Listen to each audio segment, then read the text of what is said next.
movement, which is sponsoring today's debate. And I want to introduce our MC for this important debate, Angela Brown, our local neighborhood organizer who we've invited to lead today's debate. So let's have a round of applause for Angela Brown.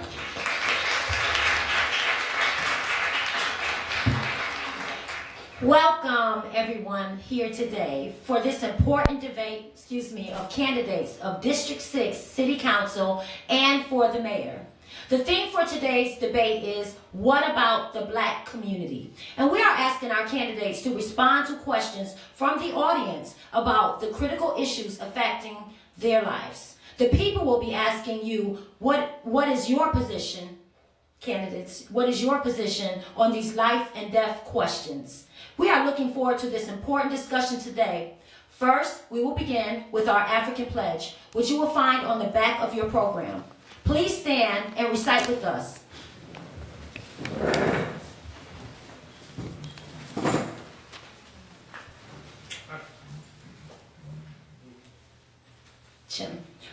I pledge allegiance to my African people. I pledge to develop my mind and body to the greatest extent possible.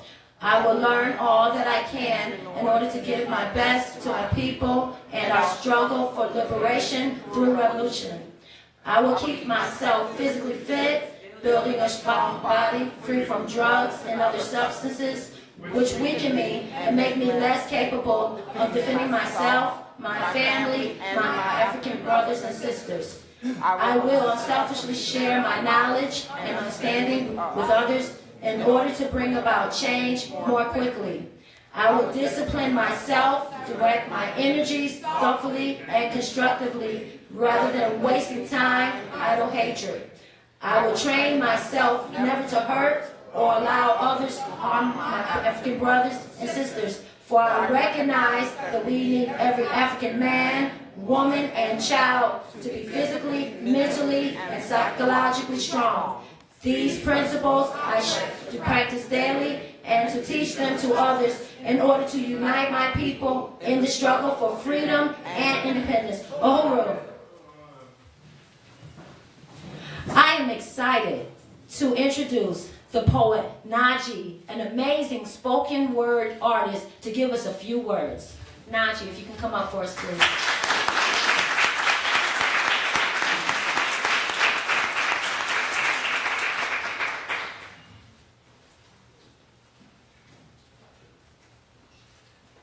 Uhuru, everybody. I'm going to do a couple pieces. The first, I will identify it as issues of my siblings. I am in love with this earth, attempting to plant the seed as you choose to play in the dirt. Slaying us daily, it hurts you. Preacher praying won't work, y'all better pray they put in work, like every day they taking turns. Who wants to kill one first? Give these darn Negroes what they deserve, but still no lessons learned that you're destined to burn, not understanding the present day purge.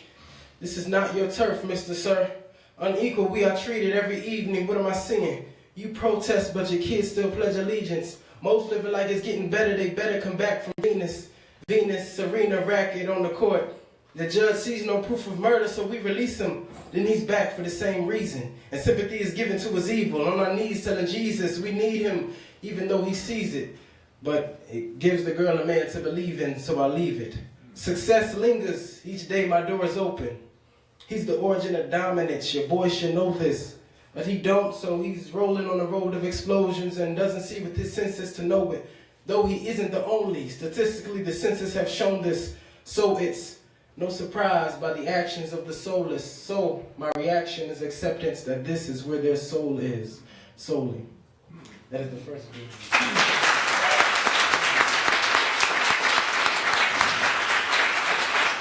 And my second is capture the flow. It's basically about the abundance of negativity and how it is up to you to capture the good, the positive. I never grew up as a street life kid, yet somehow I'm respected by them street life kids. And no, a silver spoon wasn't in my oatmeal, though it has been a bumpy ride with no wheels, yet regret I don't feel. For all in our perspective has a purpose, I am certain. I've been working on my patience, and patients diagnosed with feeling worthless. Now you'll speak on how you'll kill one of your own. That may sound nice to ears, though change still hasn't surfaced. And alongside it all, hurt arises in her brown skin because of another of the same color. Now honestly think, whom are you really hurting? The answer to that inquiry resides in the mirror you daily clean to maybe one day wipe away what they told you was dirty. Now, beautiful, pretty, gorgeous, adjectives, I can form 100 more of them, sung with the chorus, and still won't shift into a state of metamorphosis in her. Send her years, hundreds of years, being told because of your hair, skin, eyes, lips, nose, sick you are, yet with no sign of swollen lip nodes, hypnosis tripped. Those tall, standing strong is a joke. Let it fall back and look like a pro, because as long as what you are, with examples to show, are swept under mama's new flea market carpet, it's only nature to rid what isn't needed, discard it and let it go. Goals, you know the modern term to relationships. Well, in relation to ships, your captain is in lack of control. In our world, in the cloth of our world, much evil is sown, yet peace in a G is an abode. It's merely up to you to capture the flow. Right on.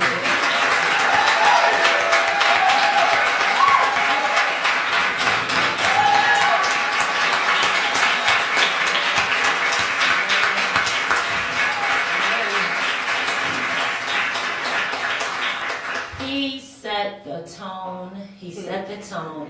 So I'm going to call up Hakima, who is going to give us the ground rules for this event. Hakima, can you set the rules? Can we have another round of applause for Malcolm?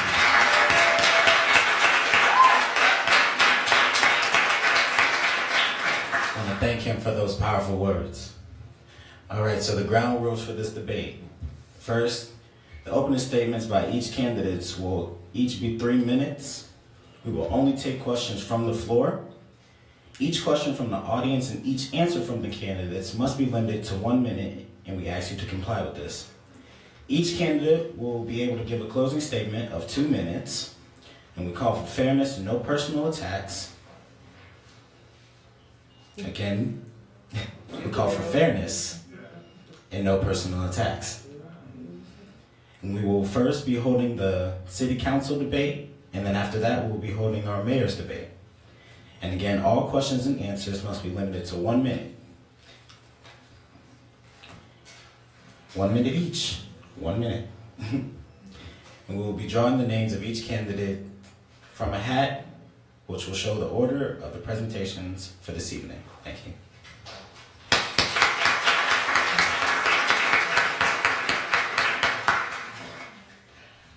Now, it is my honor to bring up Chairman Amalia Shatella, leader of the Uhuru movement and African People's Socialist Party.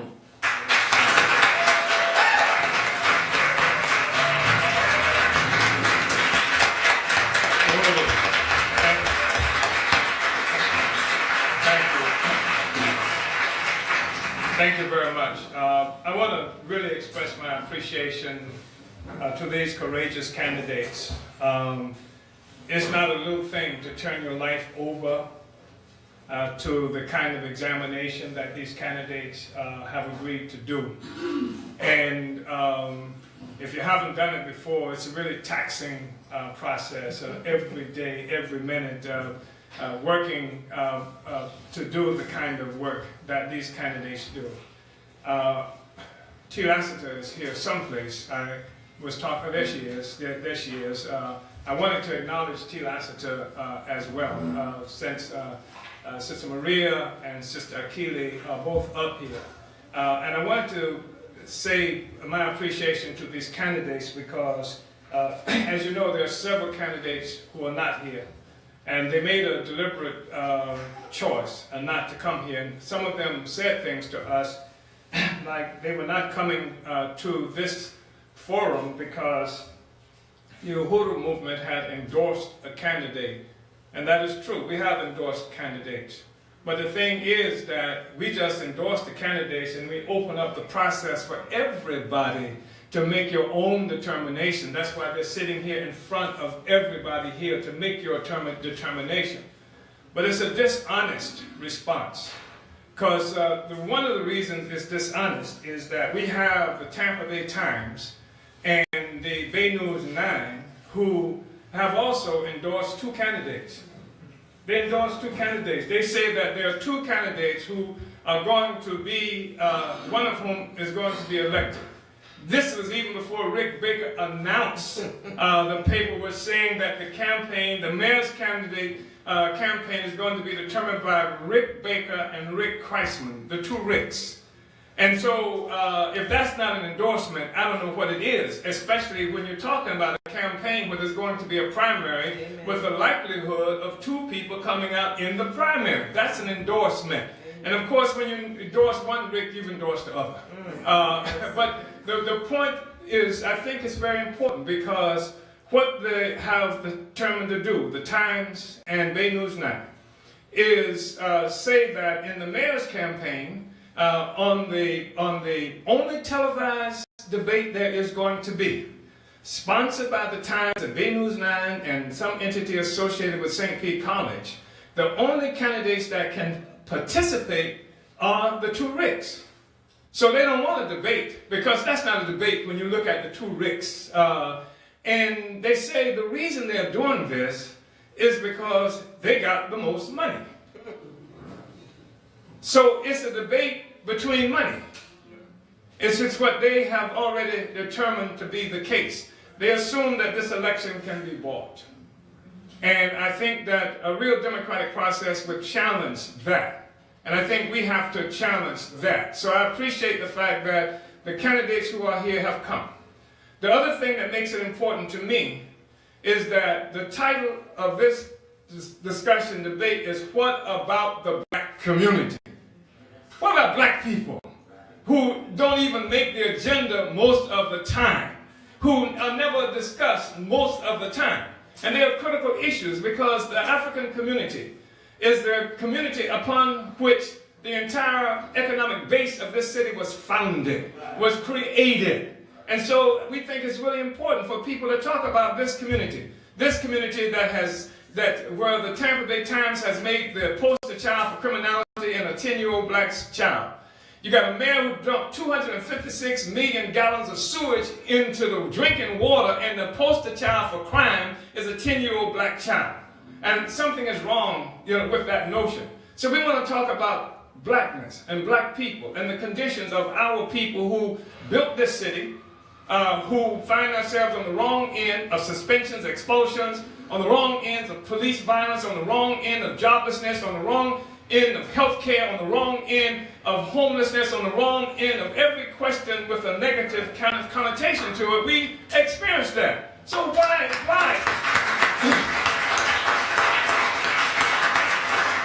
Why wouldn't that be the critical question in any election? Not just in District 6, any election, any campaign, whether it's a lily white district or not, should be talking about the conditions in the black community, because essentially this is the community that's going to determine whether or not this whole city moves forward or not.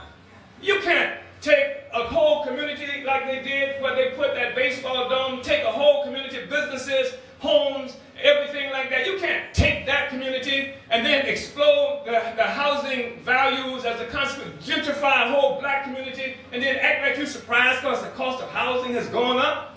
That doesn't just affect black people. That doesn't just affect black people, that affects everybody in this city.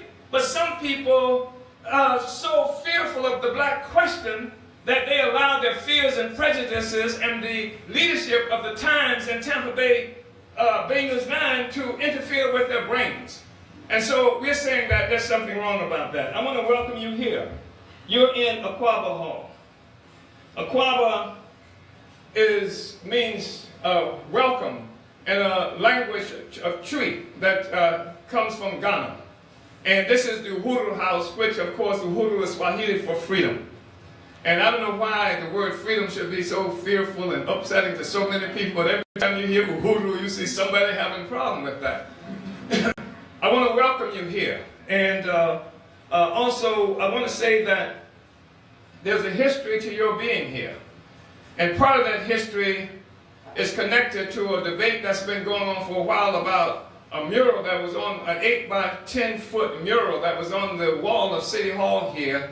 that depicted black people in the most despicable, clannish kind of way, with a caricature of where we were caricaturized with these animal-like huge lips that cover most of our face and elongated limbs and things like that. This was something 10 by 8 foot mural at the seat of power in this city that was there for ages until I tore it down.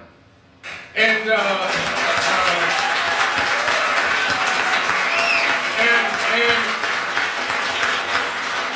I tore it down because it had to come down. It did have to come down.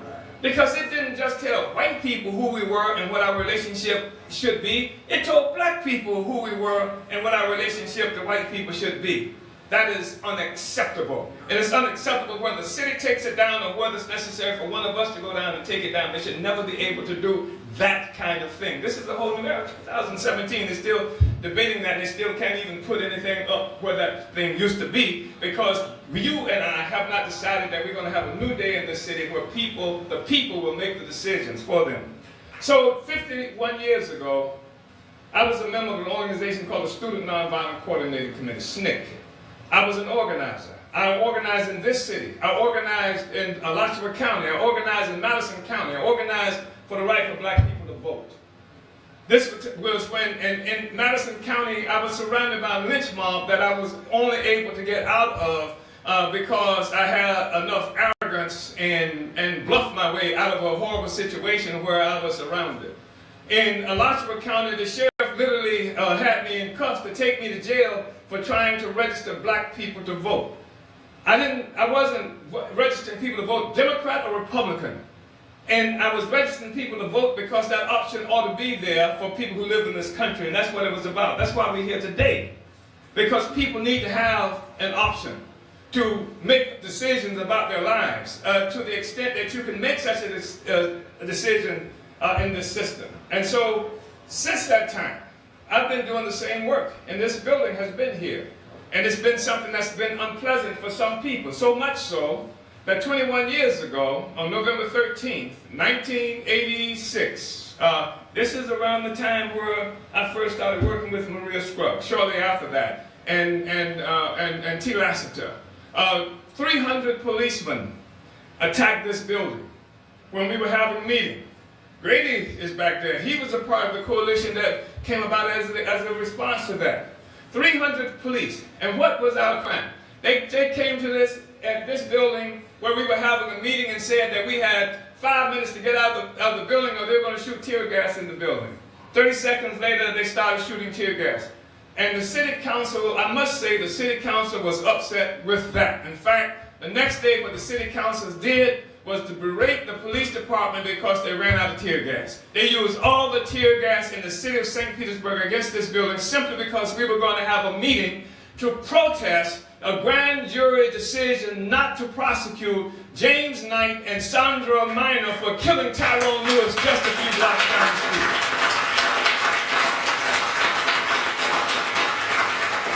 That's what this place has been. It's represented that kind of center. And that's what this center is today.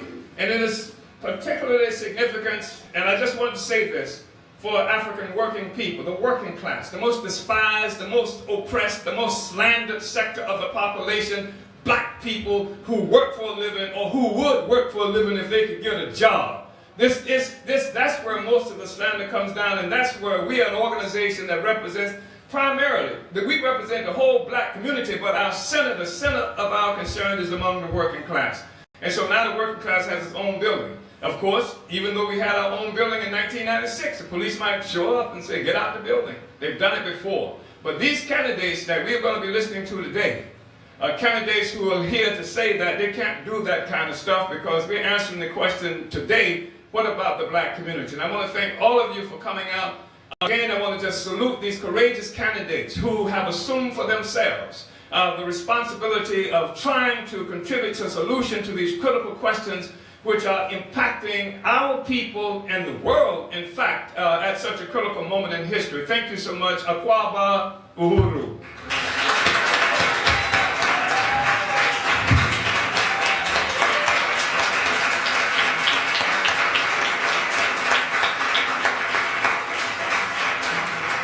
Uhuru Chairman, I just wanted to appreciate those words as well of welcome. So we will now begin our District 6 City Council debate with opening statements of 3 minutes each. Let me start with you, Ms. Scruggs. I want to welcome you, Ms. Scruggs. Thank you very much. Yes, ma'am. You want to step up to one?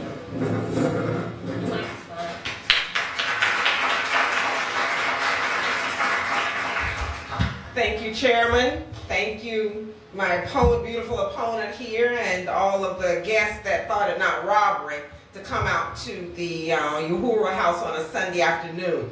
I must say that I was somewhat surprised that I was getting calls asking me if I was coming. And I couldn't, I'm going to every other forum, and if you are elected to represent the people, and you are not just giving lip service, you got to recognize that this is a room full of beautiful people that I want to hear from. And that is, I am so thankful that Chairman Yashitala said that this has not been a fight for me that just started. I've been running for election since I was 16 years old, right in this city, right in this community.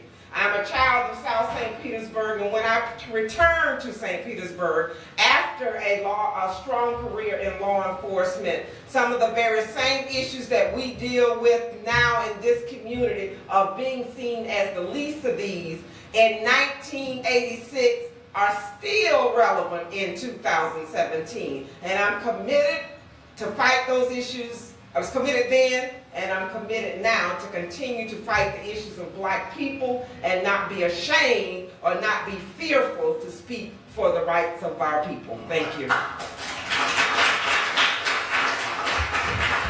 I want to thank you. I'd like to welcome Eritha Akile Cainion.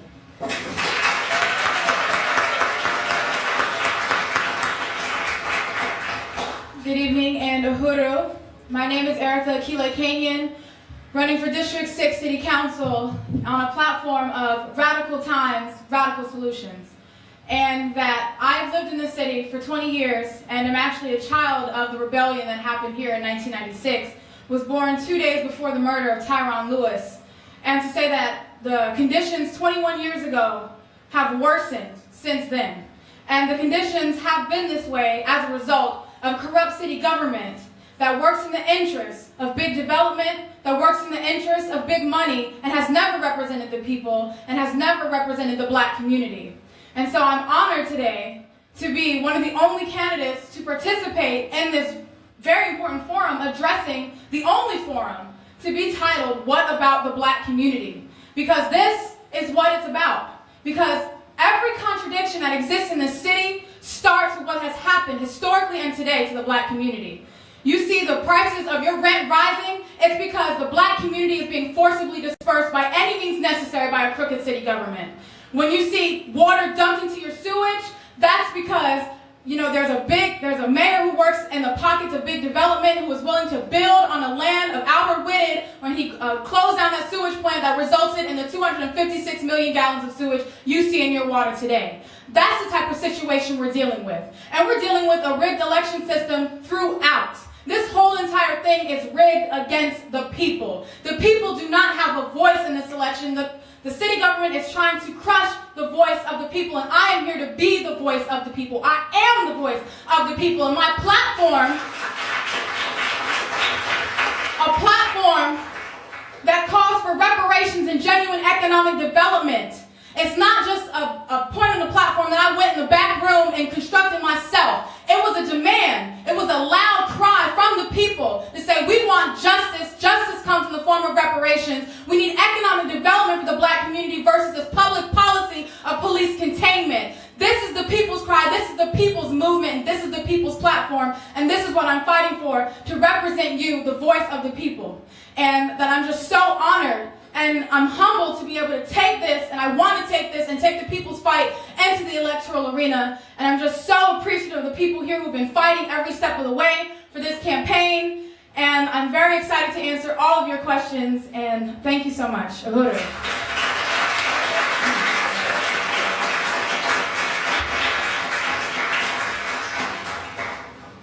I am going to ask Comrade Ghazi for a quarter because that is how we're going to do it. We're not going to draw it out of a hat. I'm going to ask heads or tails, Maria Scruggs. Tails. Kima, what you got? It's tails. All right, well, thank you. So now we will open up from questions from the audience. And the questions, we want to limit them to 1 minute each. And Maria, you're first for the questions. Okay. Yes. Oh, I have a question in the front. Can you come to the mic, please?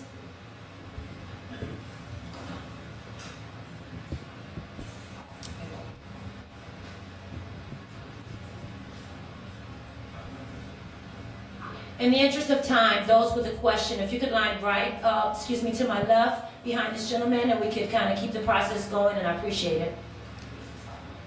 Hi. So as a Gibbs High School student, we get harassed by cops on campus. Are we good? Okay. Hi. As a Gibbs High School student, we get harassed by cops on our campus on a daily basis. And I was looking into statistics, and black students actually have 5 times as likely to be arrested on our campus as white students do. And we are targeted and denied of quality education regularly. So I guess my question is, what do you both plan to do about the policing in the schools and the so-called fairy factories in which they call the schools? Can I have somebody to repeat the last part?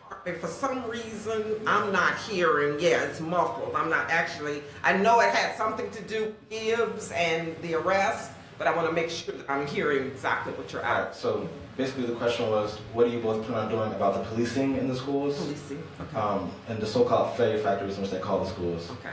But you gave some stats. Yes. That I think was helpful. You said I was saying that I was looking at statistics, and black students are actually 5 times as likely to be arrested in the schools as white students are.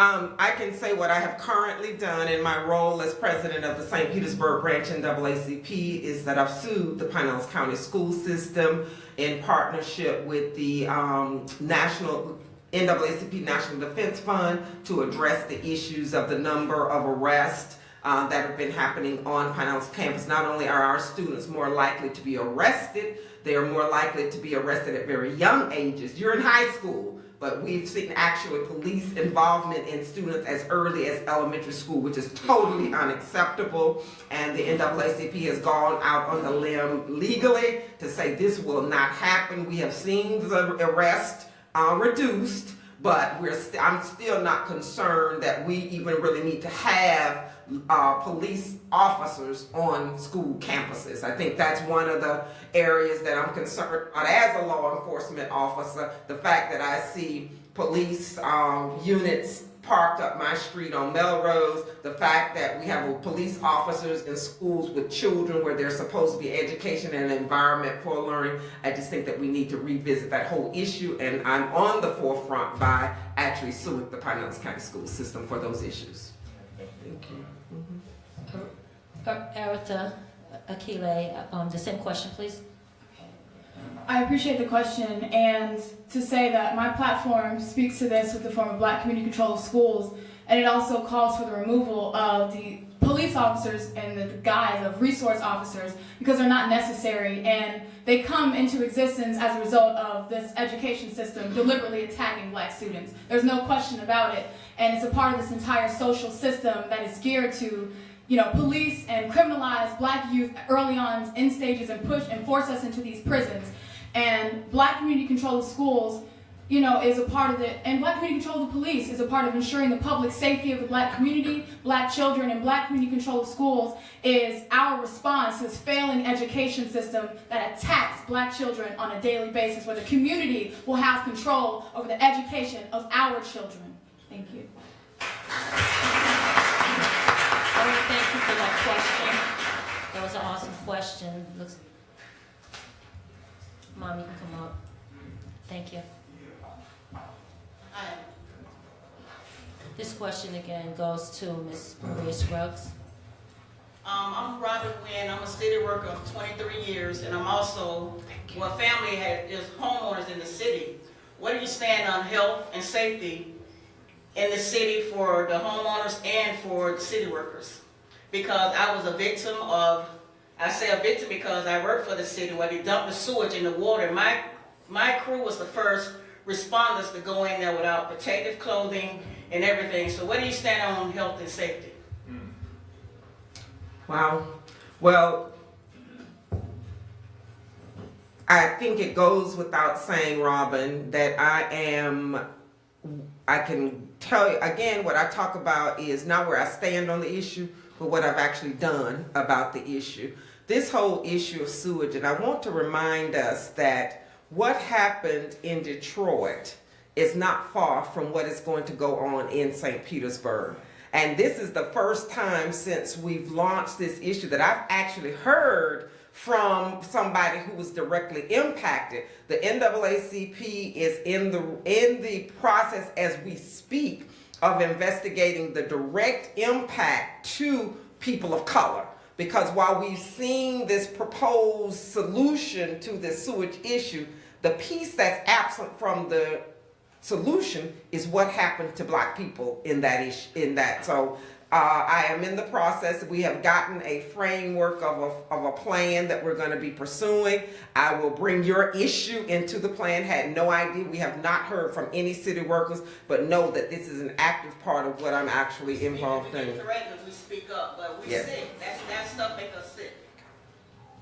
Thank you. Are you willing to talk to me after this? Okay, thank you. Eritha Akile Cainion, same question, please. I just want to openly say that I believe in workers' power, and that I think that with workers' power and the ability for the workers to, control what happens in your department, because one, we have to expose the corruption of the Water Resources Department and the attack on Black people in the Water Resources Department. Kreisman used Dwight Wilson as a scapegoat for dumping that sewage, and that with workers' power, this could have never happened. And that with workers' power and workers' councils, you guys have the ability to say, this is what you need, this is what I demand, because the workers are the ones who function the day-to-day of the city. They keep the city going every single day. So it is despicable, and it is, it cannot be that the workers in the city and who work in the Water Resource Department do not have power over what happens, because you guys could have prevented what happened with the sewage had workers had power in the city. So that's what I believe in, and that's going to protect the health and safety of the workers here in the city of St. Pete. Next question, speak up to the mic. Hi, my name is Mohamedou. I'm a college student, and my question is around gentrification and what each of your platforms has to address that. Because as the chairman said, our communities are getting bought out, we're getting pushed out of the neighborhood, and we have no sense of defense, no way to defend ourselves from getting bought out. When people talk about this, they talk about how this is a legal transaction, that this is just how business works, and we need structural ways of defending our communities against this. So that's what my question's around. Maria Scruggs, I'd like to offer you an opportunity to answer that question first, please. Sure. One of the solutions that I have for gentrification is the fact that we currently have, I know personally, 20 to 30 African people that are in business, that do excellent business in South St. Petersburg. We're in the process with a group that I have dubbed as the Future Millionaires Club in developing a strategy that will speak specifically to getting the resources to, number one, small businesses. The other piece before we can talk about gentrification is we've got to have a plan. I don't know if we are aware that in every pocket of community in St. Petersburg, there is a plan that you can pick up and it can tell you where it's going. Without a plan, you plan to fail. One of the pieces of my platform is that there has got to be a comprehensive platform, a comprehensive strategy that we, the people of this community, drive to say what direction we're going to. And that will then begin to take control of our business corridors. If you'll notice what is happening on 22nd Street, the city has allocated almost $2.5 million in 2 years between Central and Fifth Avenue South. We ain't running nothing on the deuces between Central and Fifth Avenue South. But we also have another example of a situation where a group of Caucasian males went to City Hall on April of 2016. By October of 2016, the city of St. Petersburg committed to $300,000 to build a skateboard park in Campbell Park, which will ultimately move our children out of Campbell's Park. So this whole issue of gentrification is very systemic, and it has to begin with us willing to unify around a comprehensive plan that we drive. Appreciate that answer. Akile, I'll give you an opportunity to answer that question as well. Well, first I want to say that, gentrification starts with Rick Baker, and he's the architect of gentrification, and that, reference a lot, South Side is called Midtown, and that was initiated by Baker when he decided he was going to extend downtown from the waterfront to 34th Street, and that has facilitated an aggressive policy of gentrification. And that to address those issues, one, you won't have Carl Nurse as a city councilman anymore, who benefits from the community redevelopment area, who owns 4 plots of land, who is, the biggest gentrifier. And so you won't have him as a city councilman. I'm also running alongside Jesse Nevel for mayor, who wants to put an end to the corruption of Baker and Kreisman, who have facilitated gentrification. And we want to return Tropicana Field Dome back to the black community to build affordable housing, economic development, and bring reparations to the black community, because that's the only way to end gentrification. And and the city has a real cover-up way of saying to reduce poverty, like the 2020 plan.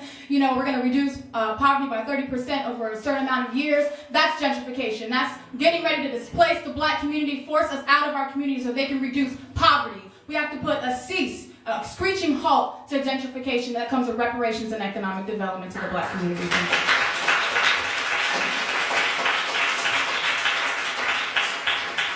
We have another question from a member of the audience. Yes, hi. My name is Marla Garris, and I'm relatively new to St. Petersburg. I'll be here 2 years this coming August. But I've been entrenched in politics since my mother said, since I was 7 or 8 years old. So everything that goes on, I used to work for a mayor back in Delaware. So everything that goes on in politics, I'm pretty much aware of. Me coming here to St. Petersburg, I knew nothing was going to be different in politics, but I wanted to learn exactly what was going on before I could actually literally speak about it. One thing that I noticed, a lot of times when we grow up as children, we're always told to get a great education, get a good job, okay? But that's really not the essence of living, okay? It's all about becoming a business owner yourself, okay? And getting income that's residual. One question that I have that I see constantly happening here in St. Petersburg is that the employers are really rotten. They cheat you out of your wages, and if you're young, I have 2 master's degrees, so I know how to go and file for my wages. But I'm very concerned, and I would like to hear from both of you. What do you feel needs to be done in order to educate our children so they will be able to fight and advocate for themselves, so they know how they're supposed to be paid, when they're supposed to be paid, and what their rights are? Because we're not getting paid. We're getting cheated out of our money.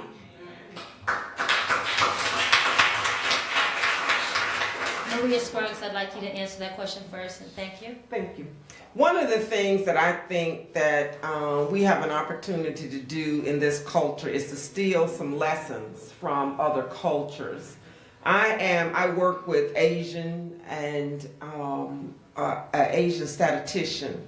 And one of the things that I've learned through my exposure to this young lady over the past 11 years, that regardless of the fact that her and her husband have been in the United States for over 20 plus years and have succeeded, the one thing that they do is they still teach their children in their community.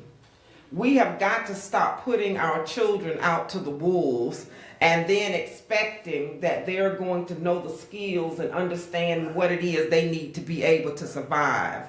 Until we begin to use whatever organizations we have, I am just so proud to see the number of young people that are involved in the Uhuru movement. I am doing the same thing in the NAACP, and those that are not a part of it certainly won't be able to speak to it, but my focus is how do we engage and how do we begin to build young people and educate them on what their rights are, number one, what it is that they need to understand about the basis of politics, and how you basically make change. You don't make change being isolated. We talk unity, we got to learn to be about unity. Keely, I'd like to give you an opportunity to answer. In terms of answering the question, I wanted to say that it's much more than teaching our children how to basically live in this system. It's about destroying the system, that the system can't exist the way it does. And that we shouldn't have to teach our children to be okay with being paid, under the livable wage. That we have to take down this system that is willing to oppress the black community, that's willing to oppress black children, that's willing to force you out of your community, that's not willing to pay you enough for the work that you produce for this city. That we have to change the system, and the system can't look like that, and we cannot teach our children that this is okay. We have to teach our children how to build a new beginning. We have to teach our children how to fight for their community, for power into their own hands. Because that is the core solution. It has to be about the system taking down the status quo, and that it can't just be about telling our children that this is the reality that you have to face. No, we're going to change the reality. We're going to actually create a future for our children, where our children will be living in a city that they can afford, that they'll be paid for the work that they produce. And just to speak to it, I also support at least 15 hours minimum wage. $15 minimum wage. Sorry. Member questions? Step up to the mic, please, and thank you. My name is Jason. I'm the elder. My name is Jason. I'm the elder at the African village of St. Pete. One of our questions has always been the same, and that is, can you guys have any effect on the black churches that are in this community? You have over 150 black churches in this community taking over $3 to $4 million yearly out of this community. Now we're screaming and hollering about what the government and what all the entities and you guys are on city council. My question is, do you believe either one of you are going to be able to step to these churches and ask for unity where all the community money is actually going? The vast majority of the community money is being sucked up by these churches, giving these people hope that they know it's not going to come.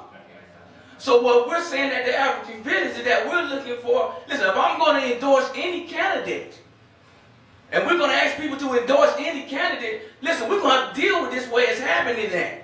Yes, I know you guys are taking money from other places, but we as the black community, or as the black church, has historically been very powerful. But somehow we have lost that power. So my question again is, as city council, do you, either one of you guys, are going to be willing to deal with the fact that we are swindling our own people?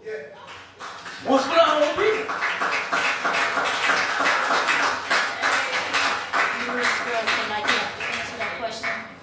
Again, one of the things that when you're applying for a job, it's important to know what the limitations of your job are.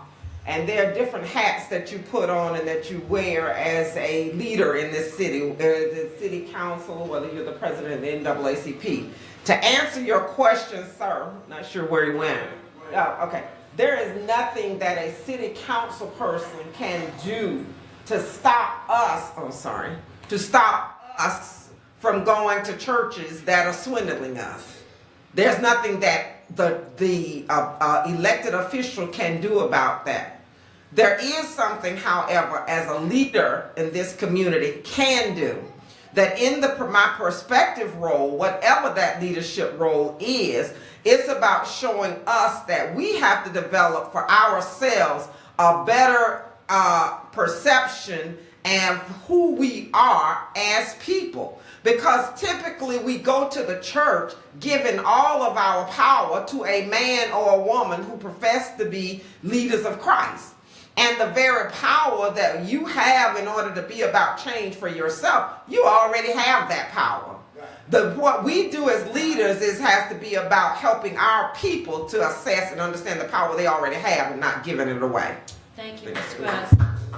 Akile, it's your opportunity to answer that question. I really appreciate the question, and I want to say that this is why power in the hands of the people is so critical, and that in this campaign, this movement, we talk about nobody living at anybody else's expense. That means the preacher can't live at the black community's expense. And once the preacher starts doing that they become a part of a system that has its roots in the oppression of the black community. And that we are talking about a movement of people who are trying to fight for power, who are trying to take down the status quo. And that means everyone who is associated with it. That means the sellouts in your community who are willing to sell out the interests of the black community can no longer do business with the black community. They will be exposed every step of the way. And the black community will have power and to say, well, this is where our resources are going to go. And these people will be exposed to our community to know that they work in the interest of big money. They work in the interest of Rick Baker, Rick Kreisman. They will be exposed to the people, and those resources that they are stealing from the people come back to our community.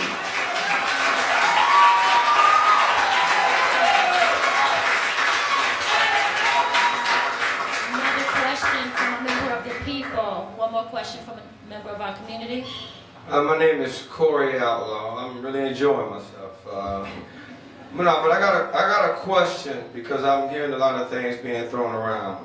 Black power, gentrification, control, economic development.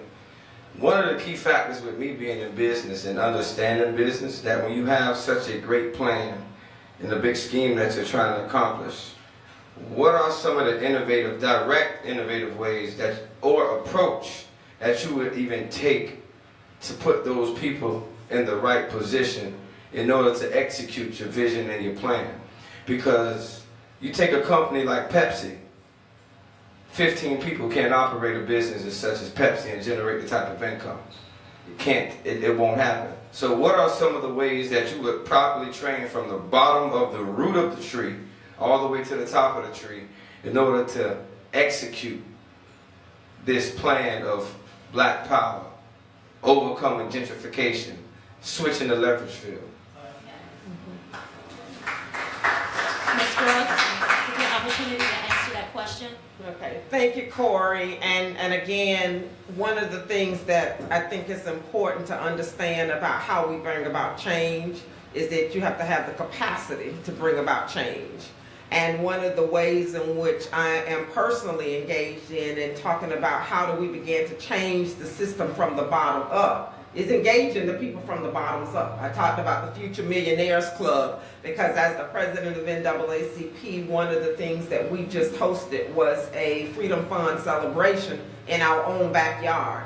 We didn't take our money to the Hilton, we didn't take it to Tropicana Field, but what we recognized as leaders in this community that it was important for us to do business with our business owners, and then to make sure that when we did an event in our community, it was about excellence. And until we start walking the talk and talking, we can do a lot of rhetoric, but at the end of the day, it's about the action. And my action has been very direct in going to the business owners and saying, how do we make this work? And what is it that you need? Ms. Brooks, I want to tell you our time is up. Oh, I'm sorry. Okay. Sorry. That's okay. Okay. That's okay. Akile, it's your opportunity to answer the question. Reparations and economic development is the key to addressing all the contradictions we face in the city of St. Pete. And we intend to end gentrification. We intend to bring economic development to the black community through reparations, through justice. And that there's a statistic that says it will take the average black family 228 years to catch up to the average white family. Well, I'm here to say that the black community does not have 228 years to catch up to the average white family. The average white family.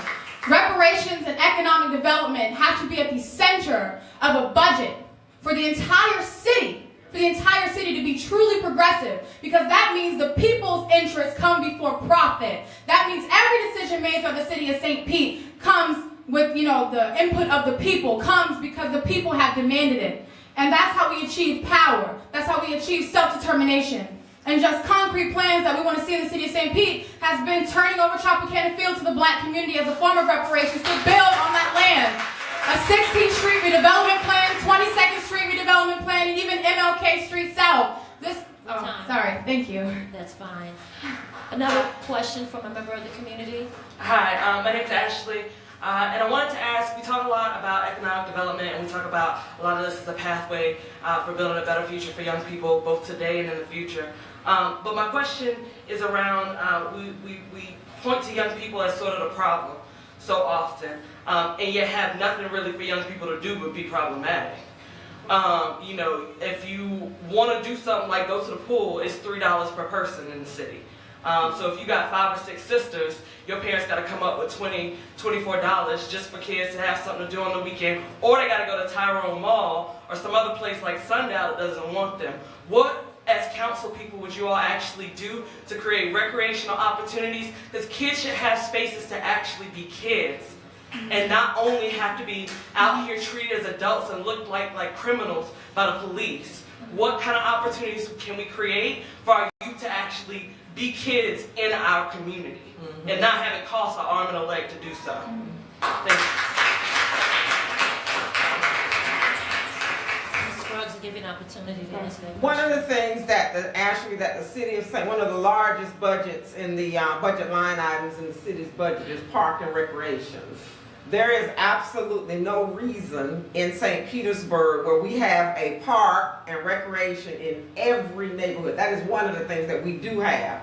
What the challenge is, and what I would do in city council, is making sure that those park and recreations that we do have in our community are providing the resources at a reasonable rate where our children and our families can afford those services. Kayla, you as well, if you could answer that question. Thank you. Well, again, just to speak to reparations and economic development and actually creating programs, within our community and using, resources like instead of $85 million for a police station being built right across the street from the current one, those can go to programs, and whatever else the Black community sees fit for these resources to go to.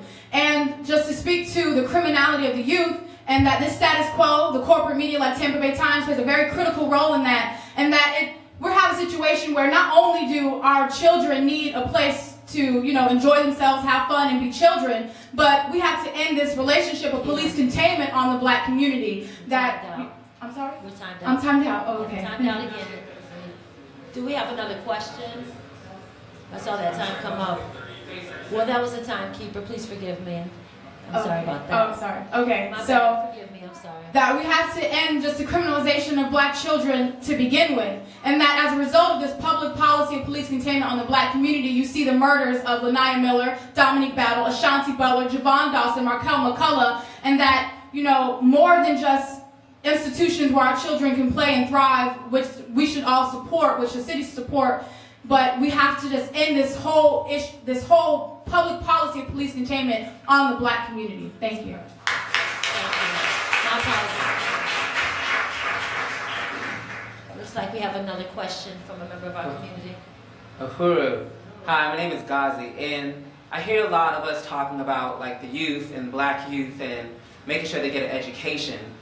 And I just want to know from both of you, what do you think should happen to Howard Skaggs and Sheriff Paul Galtieri, who murdered the 3 John Black girls, Dominique Battle, Laniya Miller, and Ashaunti Butler? And the reason why I ask this is it's really easy to, speak up for our kids when they have good grades, dress like white people, talk like white people, get, and act like white people. But when the media slanders them, a lot of us distance ourselves from these and don't see them as children anymore and don't fight for them. And I also want to know, what have either of your organizations that you've been a part of done for those Black students, because it really shows and exposes if you are really for Black children, because it shouldn't take Tampa Bay Times to tell you to care and fight for Black children. Uhuru.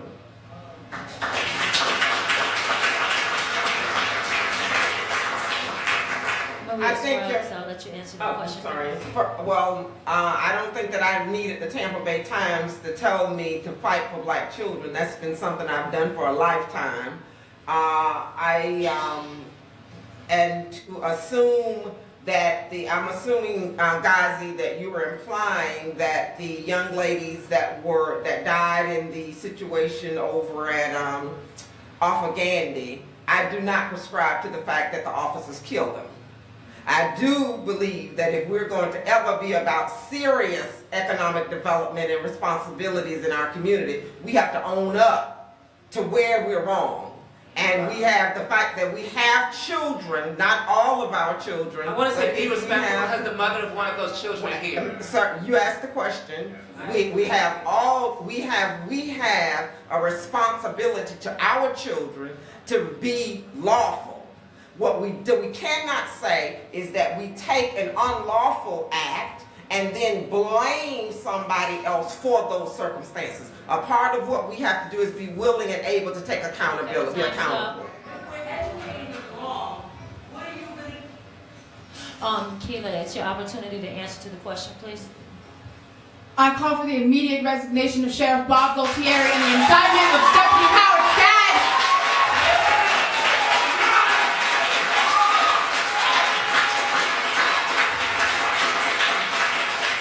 Not only for the murders of Dominique Battle, Laniya and Ashaunti Butler, but for the murder of Laborio Felton in 2002 when he did the same exact thing, and bludgeoned an African 18-year-old in a pond and left him there to die. I call for the immediate indictment of Deputy Howard Skaggs and the immediate resignation of Sheriff Bob Gaultieri. And I want to say that the parents of Dominique Battle, Laniya and Ashaunti Butler, especially Kunde Amambita, the mother of Dominique Battle, I know to be one of the most accountable, hardworking, poor working class black women who worked tirelessly to raise 5 children. I think the parents who need to be held accountable are the parents of Bob Gaultieri and Deputy Howard Skaggs. How dare you raise some children like that? Black community control the police and expel the Pinellas County Sheriff's Department out of the city of St. Pete. We don't need them.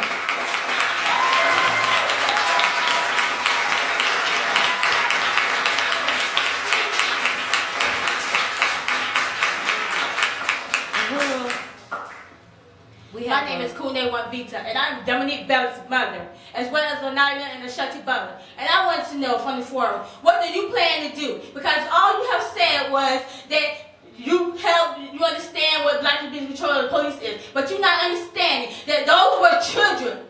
They had every right to be out there to be enjoying their lives, and they did not deserve to be murdered. You don't get murdered because you're in a car. You don't get murdered because you're black, but that's what they did. They murdered those girls, and then they give all those excuses and those lies. And anybody, mayoral or the candidate district, anybody that sits behind them and say that those police officers did not murder those girls, do not need an African community vote. Do not need a black vote, because you are not behind us. You are not with the African working class, and that's what we are, the African working class. We get out here and we bust our behinds trying to do right or what the white people call white. But you know what? We don't have enough. Enough is enough. Or sitting up there with your lies. Enough is enough. Or sitting up there trying to say that y'all are for the black working class, because you're not. Uhuru.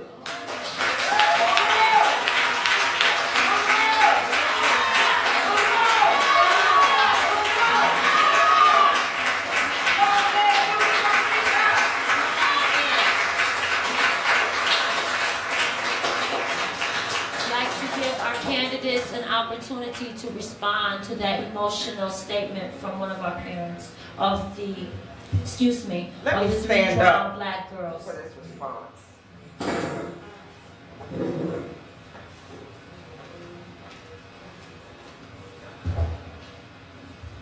First of all, let me offer my condolences to the loss of your child and for those other children. I did not hear your question, but let me say this to you. Fighting for black children has been a lifelong commitment. This hasn't been something that I've done just because I'm running for St. Petersburg City Council. And what I said to you and what I will say to any parent in this city, that we have a responsibility to hold our children accountable if in fact they are doing something that broke the law. If in fact your children were in the commission of a crime of stealing a car, that is...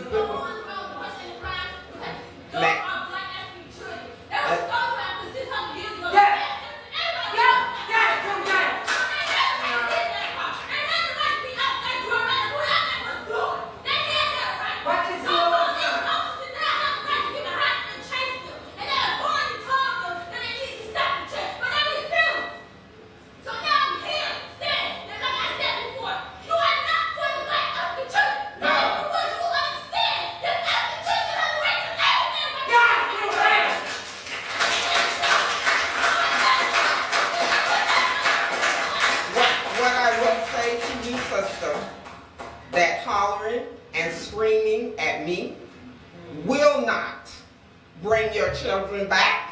It will not. It will not. It will not resolve. Excuse me. Time's up. Time's up. Let's. Chairman's going to the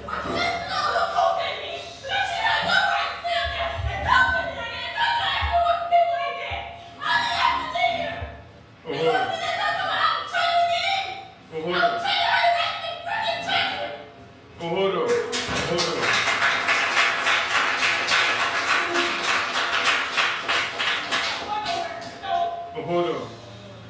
Let me say that this is an incredibly important question.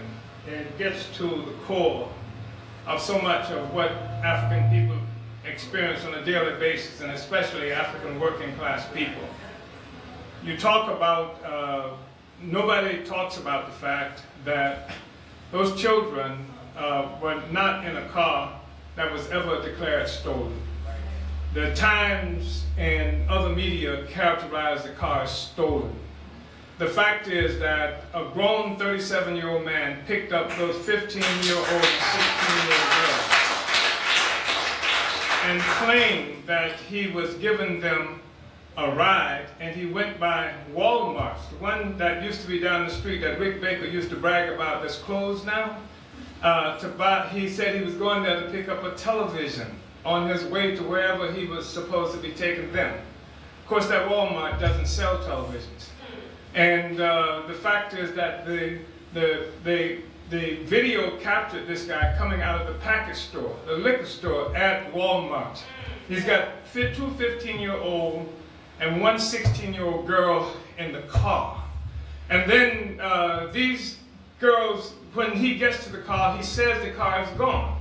So here's a guy who's supposed to be giving them a ride, who goes to Walmart package store, pick up some liquor, and comes back to the car, and the girls take off in the car. And then the police, the county sheriff's department, say that they saw them. They didn't say they saw them stealing a car. They claimed that there were no lights on the car, and that's why they began to chase them. Videos show that that was not true. The lights were on in the car. They claimed also that they did not chase them. The video cams in their own car had them traveling 96 miles per hour. The lead deputy was Howard Skaggs in that car. Howard Skaggs is the one who they call leading a unit that's called, the pack, Wolf Pack. He leads a unit in the sheriff's department called the Wolf Pack. So he takes up the chase. And it is under his chase, with how many, 17 cops, a helicopter, and what have you, they pushed those girls into the pond. The sheriff's department claimed that they did everything. The deputies jumped in the water, tried to save them, until a video surfaces that sees them standing around talking about the girls are drowning. They're effing dead now. They're done for now, dude. The fact is that same Howard Skaggs that we're talking about was involved in 2002, I think it is, with an 18-year-old black child. His name was Laboreal Felton. And this time, Howard Skaggs chases this boy. No crime has been committed. He's not accused of stealing the car.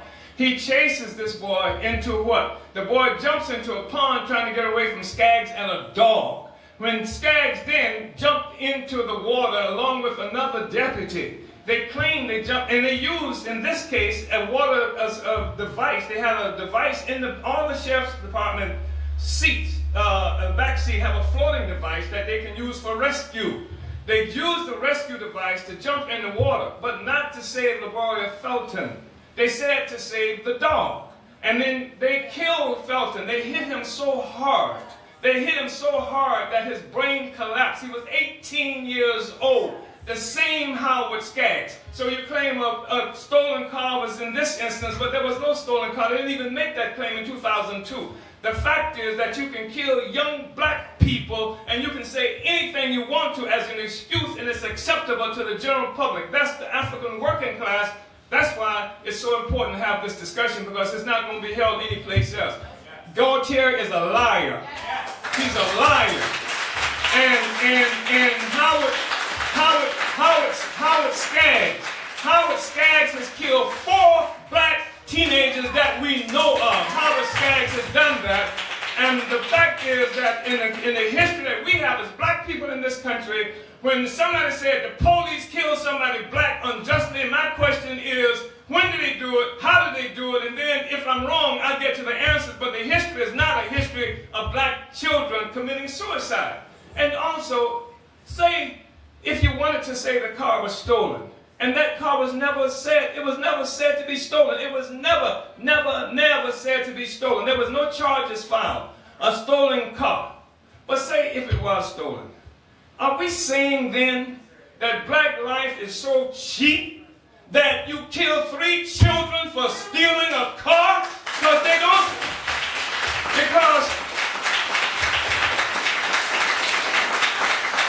I'm saying that must be unacceptable to the most law-abiding person in the world, because they do not run around killing 15 and 16-year-old white kids for killing cars. And you cannot say that this car, that's not the death penalty. There's no death penalty for stealing a car, even if that were the case. What there is, something that should be looked at, is what was that 37-year-old man doing with 2 15-year-old and 1 16-year-old girl, and why did he stop at Walmart to pick up liquor? Those are the questions that's before us. And I want to say this. Gaultier slandered this woman. She is somebody, in case you don't know, and she doesn't need any excuses, but she worked. 5 o'clock in the morning, she's up. She's got 5 children, single mother. She would ride to take her children to school, then catch the same bus, and she would go to work for, what's this entity, this fast food joint? Taco Bell. Get off from work, on the bus, pick up the children, take care of them. And this was something she did every day. She took care of the children. You know what she said? She said, my children are white people's spoil. She said that I was determined to make sure that my children have everything that white children have. This was a dedicated black mother, and Gaultier is a liar. And if I wanted to look at any parent, if I wanted to accuse any parent, I would accuse Gaultier's mammy, and I would accuse Howard Skaggs' mama, but I would not say anything about the mothers whose children were murdered like that.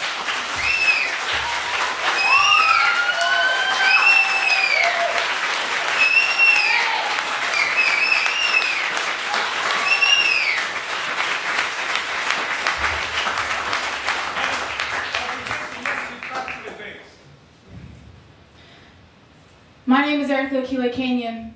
I'm running for District 6 City Council, but I am also the chair for the Justice for the 3 Drowned Black Girls campaign that fights to defend the lives of Dominique, Laniya, and Ashaunti. And just want to say that, yeah, you really have to do your research and do not rely on the Tampa Bay Times to be your only source of information. Because have you read anything else, you would know that the Tampa Bay Times collaborated with the Sheriff's Department to slander these 3 girls to justify why their lives were taken. But the reality is, this Sheriff's Department is riddled with muck, and they have been taking the lives of black children for decades, for years. They have taken the lives of black children, and that Gaultier oversees an entire department where thugs like Skaggs, thugs like Deputy Vickers, thugs like Deputy Mata, they run and they commit these crimes. Thugs like that corporal who just got fired, who just resigned for all that racist and, all that horrible propaganda within his cell phone. These are the type of people who work for Sheriff Bob Gaultier that Gaultier oversees. So for you to trust and put your trust in what Gaultier says over what the black community is saying, that those girls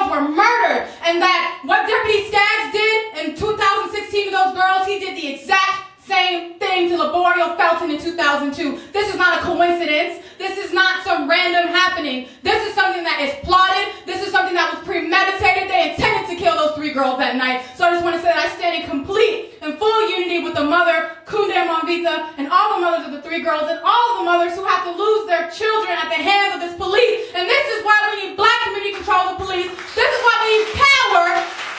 This is why we need power in the hands of the people. This cannot be our reality. And I want to echo what was said, that this would never be discussed at any other forum other than this one. This has never been discussed in a city council room. This has never been discussed. When I went to a meeting in regards to this mural event, the only reason the black community was on the agenda was because we were in the room. That was the only reason. The black community is not on the agenda in city council. But with this people's movement and clutching District 6 for the people, it will always be on the agenda. It will be the first item on the agenda. Thank you.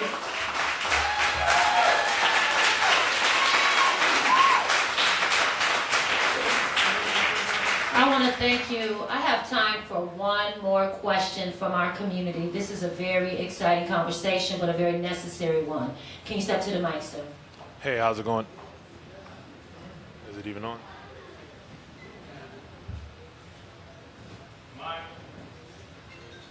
All right, yeah, hey, how's it going? All right, I actually, and my condolences with your family's loss, and that is a shame. And I mean, it sucks that we all have to walk out the door. I actually got stopped by the cops last night or whatever. I honestly don't even know. They said my tail light was out, and when I checked it, it wasn't even out. And I was so nervous and so scared because I already understand it's a death sentence anytime you got to deal with police. And you black. That's just the reality that we've lived in. We've lived in it our whole entire lives.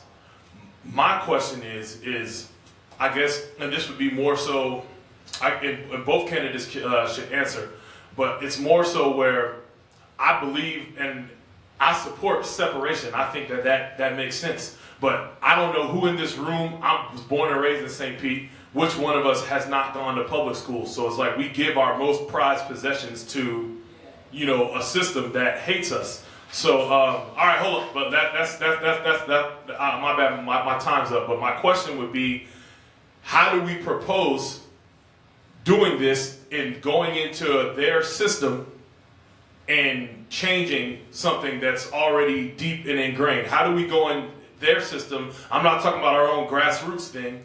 How do we go into their system and do it? I'm sorry. It's an opportunity to answer the question.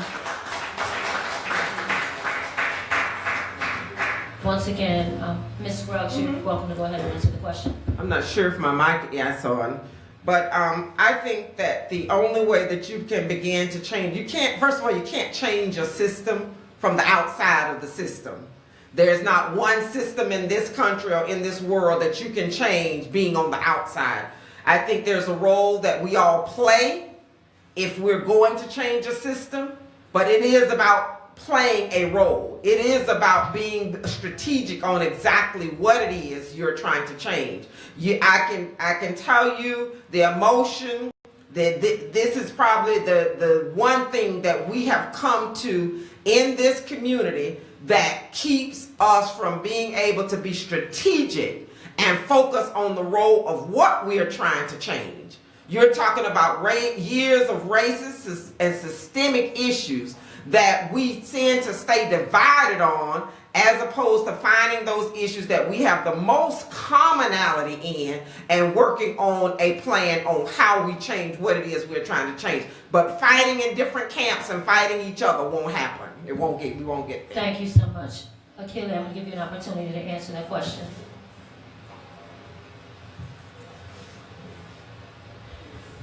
You build a people's movement and you organize not to change the system from within the system, but to take the system down that stands in the way between you, that stands between you and your ability to be able to provide for yourself, the ability for you to be able to live in this city. You have to take that system down. There's no way to integrate into it. There's no way to make it better. You have to build a people's movement. You have to build an organization. That's the strategy. That's the strategy, to build a consensus among the people to say that this system is not working. I'm sick and tired of this system. It has to go. And that is what that we are engaged in. He's come back up to the mic. No, I was saying, when you build it, I'm saying, how do we build that within the city council structure? Because I agree with what you're saying completely. Like, that makes a whole bunch of sense. But I'm saying, how do we, in a city council seat, build a separate movement that's going to take that one down? That's just what I want.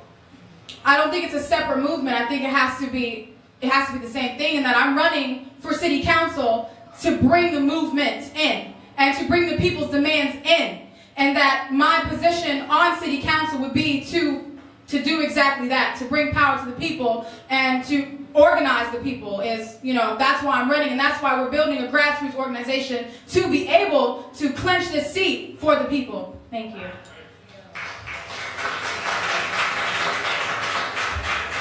Well, as moderator, I think I have the last question, if it's fine. I would like to ask each of the candidates just one question.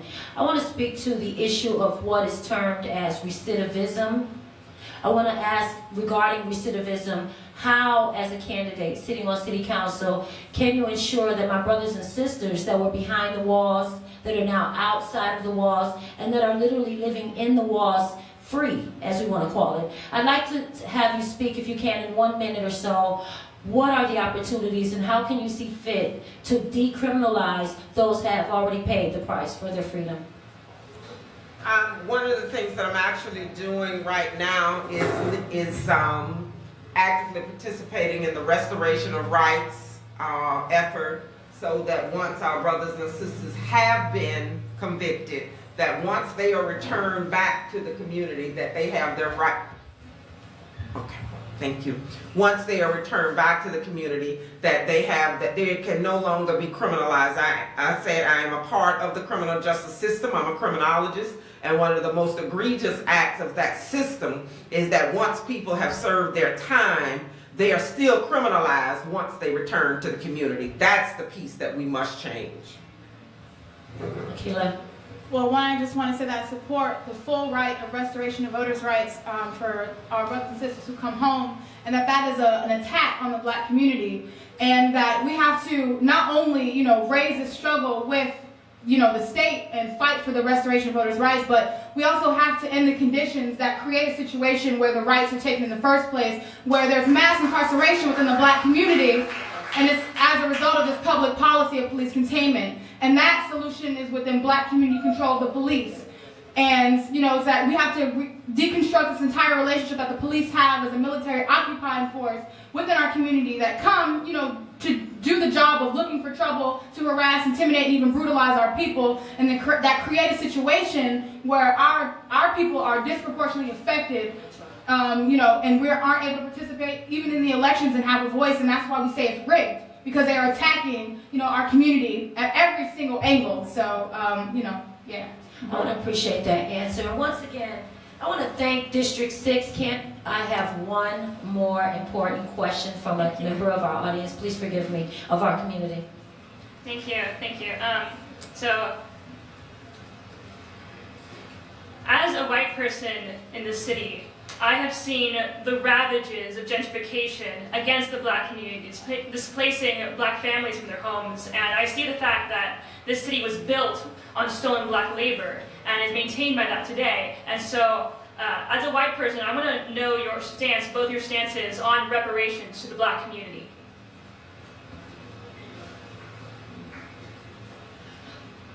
Maria, Ms. Groves, I'd like you to answer that question, if you will. I think that when we look at the definition of reparations, the definition of reparations is to right a wrong. It can either be in a financial manner or it can be about changing policies. I am certainly on the end that we have to be about changing the policies and the practices in this city that ensure Black people of color have an access to all of the economic activity that is going on in this community. I do not necessarily believe in a monetary reparation, but certainly believe that we have to be about changing the policies to ensure that we're getting the pie that we deserve. I want to thank you, Akile. I want to give you an opportunity to answer to that question, please. I fully support reparations and economic development in any form. Reparations is to right a wrong, as my opponent Maria said. is to repair the damage and to say that this city has come into existence as what it has, from what it has done to the black community, and that it created an entire industry off of the backs of the black community. When we're talking about clearing the swamps, to paving their way for all the tourist things that people get to enjoy, cleaning their hotels and taking care of the old folks in their homes, to building Tropicana Field in the gas plant district, and for the murders of black children and for this attack on the black community through gentrification. I don't understand how you couldn't support reparations and economic development for the black community. And that's the only way to unite a divided city that is divided as a consequence of what a city government has done to the black community historically and today. And reparations is the only way to right those historic wrongs, the only way to bridge a united city, and to say that white people get on the right side of the question and unite with the black community, because everything that happens to you is as a result of what happens to the black community. So unite with unity through reparations and vote Jesse Nevel on August 29th.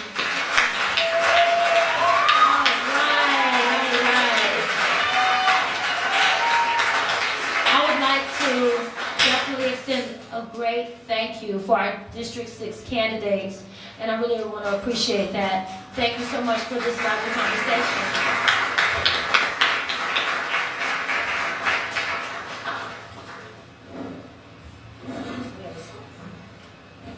Stage manager will come and do a change. I'm sorry. So we're going to take a few minutes to change the names on the table. We're going to do a transition because we'll have this conversation with our mayoral candidates. So if you would bear with us a minute so that we can, at that point, excuse me one second, forgive me, excuse me to change of venue.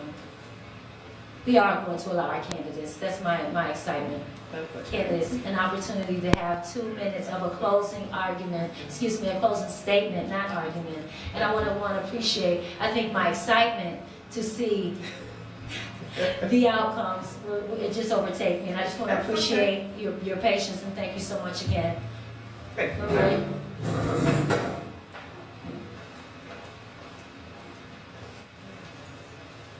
Again, Chairman and the members of the Uhuru, I certainly appreciate the invitation to come out and to have a conversation.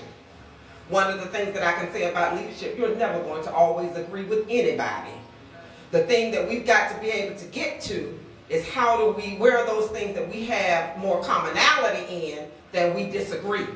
And what I've heard this evening in a conversation with members of the Uhuru, we certainly have more in common about looking out for the rights of black people than we disagree. And I believe that when we focus on that, and when we elect a candidate who has the education, the experience, and the ability to say, okay, I can disagree with you all day long, but let's focus on what we agree on. That is when we only begin to make the changes that we need to see in District 6. I appreciate your support. Thank you.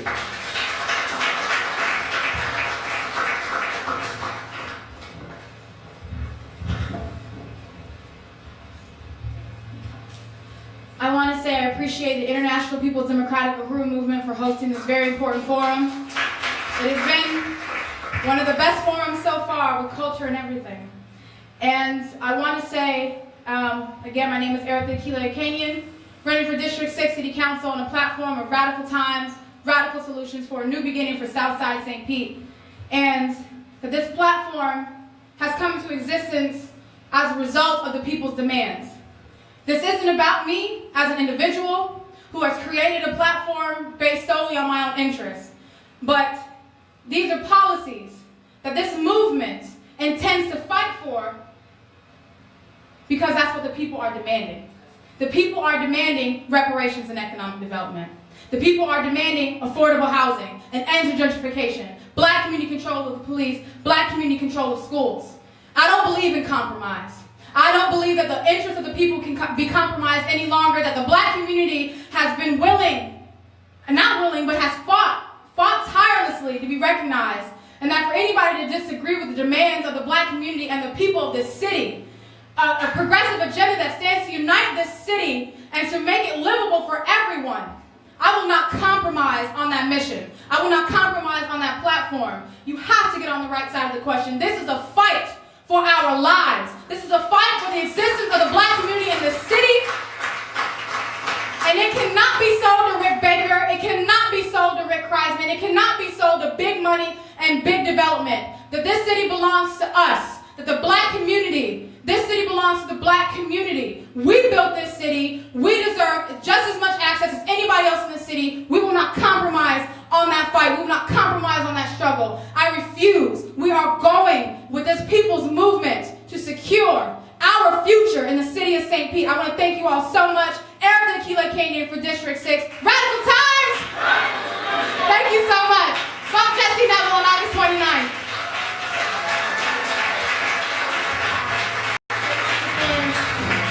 I'd like to thank our District 6 candidates. Thank you again.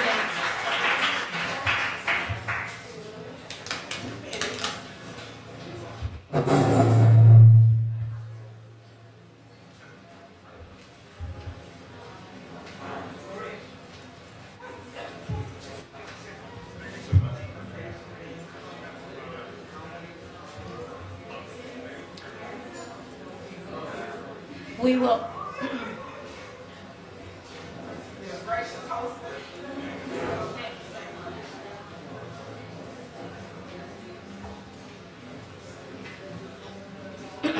We will now open up.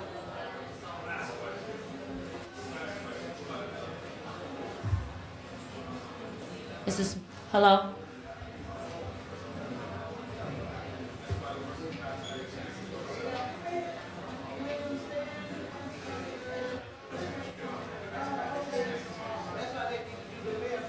We will now open up this forum for our mayoral candidates. Ms. Teresa Lassiter, Mr. Jesse Nevel,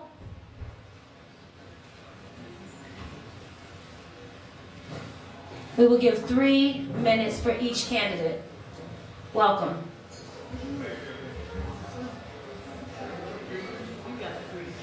As Chairman indicated, this invitation was extended to others who, as we see, are not here today. We want to thank those that are here to represent the city interests as well as the people's movement.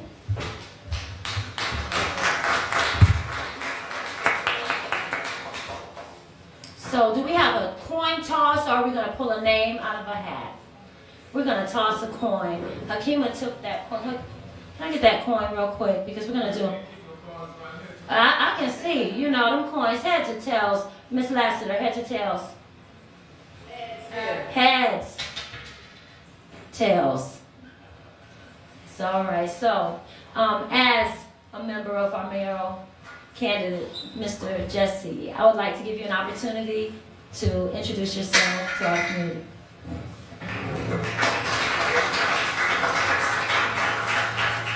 Thank you. Well, first of all, I just want to give another round of applause for that previous poem. That was extremely powerful. And I want to thank Chairman Amali Fatela and the Uhuru movement and Ms. Lassiter for being here, and all of you.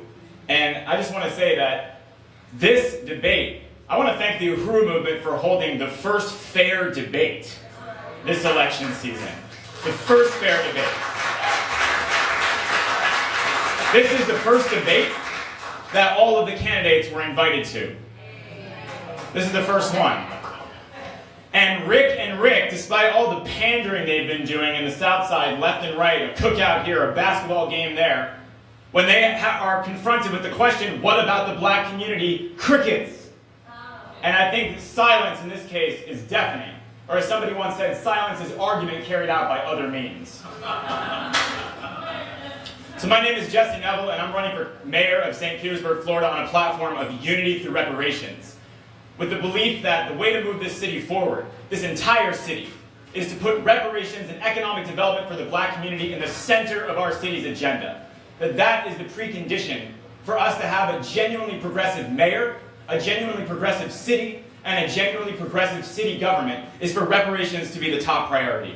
I'm 27 years old, and I moved here when I was 18. But I've lived here long enough, and I'm old enough to be sick and tired of the conditions that I've seen in this city. In 2011, shortly after I had moved here, I saw with my own eyes in the South Side tanks in the streets, helicopters circling the skies, and machine gun toting SWAT team banging down the doors of people in this community. I saw that with my own eyes, Ferguson before Ferguson, right in the streets of this city. And in 2016, I saw the murder of Dominique, Ashaunti Butler, and Laniya Miller, and I want to unite with Eritha Akile Cainion that as mayor, I would also call for the immediate resignation of Bob Gualtieri and kick out the sheriff's deputies. The sheriff's deputies must get out of St. Petersburg. And I am offended as a white resident of this city that this city government that's supposed to represent me expects me to accept as normal that the South Side is forced to suffer in abject poverty, surrounded by a ring of steel in a public policy of police containment, while an avalanche of wealth is pouring down into downtown St. Petersburg, and high-rises and skyscrapers every time you look up. I refuse to accept that as normal, accept that it's normal in a status quo built on oppression and injustice. And that's why my campaign, along with Akile's campaign, is not a campaign, it's a movement. And it's not even just a movement, it's an uprising of the people. It's an uprising. And it's an uprising that will not stop regardless of what happens on August 29th. We intend to win that election, but regardless of what happens in this rigged, fake election system that they've set up to give big money the opportunity to argue over who's going to take care of business, the uprising will continue and the people will win. Thank you.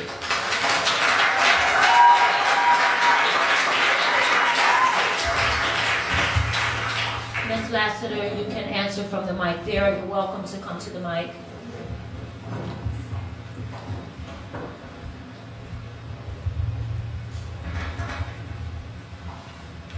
Good evening. I am Teresa Ann Sowell Lassiter. For the last 25 years, I've been known Mama T. The kids in the community name me that. I am the grassroots community activist. My boundaries are from Pinellas Point all the way to Tallahassee. I have served as a grassroots community activist. My baby back there, Miss Battle, she might remember she was going through a rough time. We got a house, we got furniture, and I went and made them people at St. Pete College step up in their collegiate special thing, and they blessed her family. I am a native of St. Pete. I grew up right over there behind John Hopkins, which was 16th Street. I grew up in a Christian home. I was blessed to have a mama and a daddy, but I just didn't know I was poor because I always had a roof over my head. I always had school clothes, Easter, Christmas. I always had food to eat. But then I got married, and I thought that I would have a house like my sister now, and life would be good. I went through a road of drugs. You're looking at a miracle. I'm serious about what I'm doing. I had no intention of running for mayor. This was ordained by God. But I want to say that on June 14th, I wrote the community. Close your eyes. What do you see? Close your eyes. When you close your eyes, you don't see nothing. That's what I felt like. I went home in my library, and I have a library from '96 when me and your chairman got into this fight together after the killing of Tyron Lewis. And I had a little talk with Jesus, and he told me to run. I'm in it because all people should have decent jobs. All people should have affordable housing. I'm pissed off that they have allowed Carl Nurse to sit up there as the chair of the housing subcommittee since he got on. Then he's partnered with other nonprofits, and that's where your gentrification is coming from. I'm concerned about my youth and effective programs for the elderly, and I'm certainly concerned about the small businesses in South St. Pete. I welcome this discussion, and I thank you for inviting me.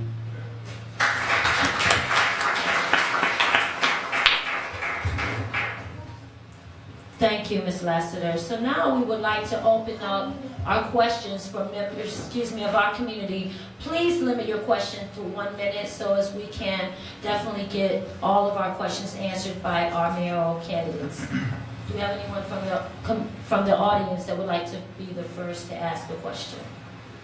Do we have some? Hello.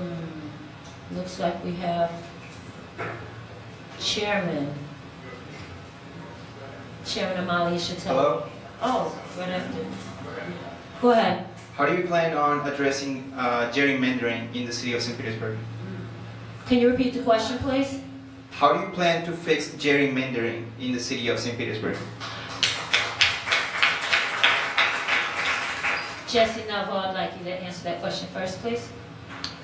Well, first I just want to really appreciate the question because gerrymandering is one of the mechanisms through which the current corrupt city government has reduced the black population of District 6, and we have a rigged election system where even in a predominantly black district, as a result of gerrymandering, as a result of gentrification, and a result of this rigged election system, the people in the district vote in the primary and then it expands to a city-wide election in the general. So it's all part of a concerted attack upon the black community, and one thing that I am already involved in doing is supporting the campaign to elect Eritha Akile Cainion for District 6. Because who occupies that seat right now, as was just mentioned, is somebody who actually orchestrated the gerrymandering of District 6, and that's Carl Nurse, who actually owns property within the district that he benefits as a result of gentrification. So supporting reparations, economic development for the black community, and supporting the struggle for political and economic power in the hands of this community is what will put an end to gerrymandering. Thank you. Ms. Lassiter, I'd like to give you an opportunity to answer that question. I totally support, and I feel like... Get you to come closer to the mic, please. Thank you. Having been a watchdog for City Hall for 25 years, I totally feel like gerrymandering, we have to address that. I was concerned, I've asked questions years after years. As recent, I just put in a public service request because I wanted to update myself to make sure I was straight about why is it certain things that was being done when it comes to the current president, councilman called Nurse. I think that it has systematically been going on as far as back as Fisher.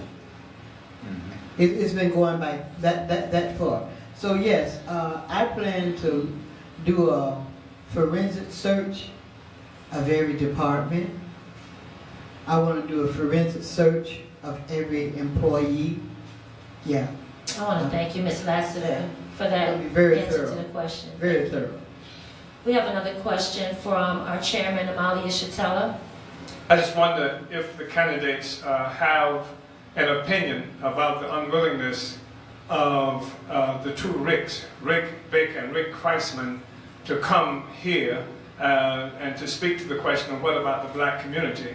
And if you think there is any relationship to that and their unwillingness to allow any other candidate for mayor to participate in the only televised debate that's scheduled for July 25th.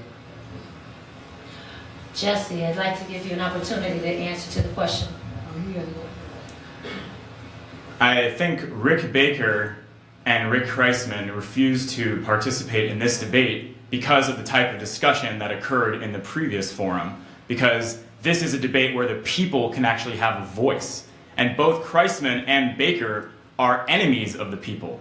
And Baker, as was mentioned in the earlier forum, was the architect of an aggressive policy of gentrification of this community and an intensification of a public policy of police containment that resulted in the murder of black teenagers such as Javon Dawson, Markel McCullough, and Jarrell Walker. And Kreisman has presided over the extension of everything that Baker put into place. It is under Kreisman that you've seen, in the guise of the CRA program, a further acceleration of gentrification and a further intensification of police containment, as evidenced by the murders of Dominique, Ashaunti, and Laniya. So of course, they don't want to have to answer the question, what about the black community? It is not on their agenda. Their agenda comes at the expense of this community, at the expense of the people of this city. And I also think that's why they have excluded myself from participating in the only televised debate that will happen on July 25th, because I'm the only candidate in this mayor's race calling for reparations to the black community. Thank you. I really appreciate you. Looks like we have another question from a member of our community. Oh, Miss, you know what? I want to forgive you, Miss Lassiter. Would you quit calling me Miss Lassiter? Mama T. Mama T. Mama T, can you respond to that question, please? Thank you, Chairman. They were scared. They were scared, okay? I was a little bit timid, but I decided that I was just going to launch up into the deep because, number one, when someone invites you somewhere, when you say you want to lead them, how can you lead them if you won't come and reason with them? I don't expect all of you to agree with me today, but yeah, they were scared. That's something I had to say. Plus, I know Christ got beat down. They say your girl, District 6, did a beat down on her at the barber shop. I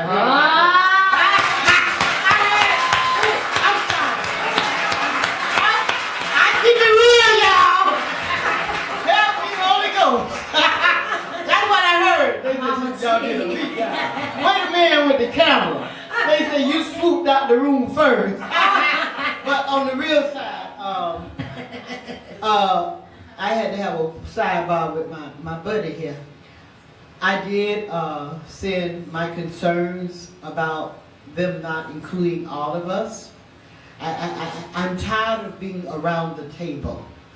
That's why I'm running for mayor. I want to be at the table so I can make some real change. So, yeah. We on the same page with that one, no matter. I may not stay there tonight, but we there now. Thank you, Mama T. Now I have a question from a member of our community. I want to thank you so much. Can you step up to the mic? Thank you for the answers to your questions. My question is, when elected mayor, what would your first action be? Jesse, when elected mayor, what would your first action be? When elected mayor, my first action would be to cut the mayor's salary by $100,000 and immediately put it towards...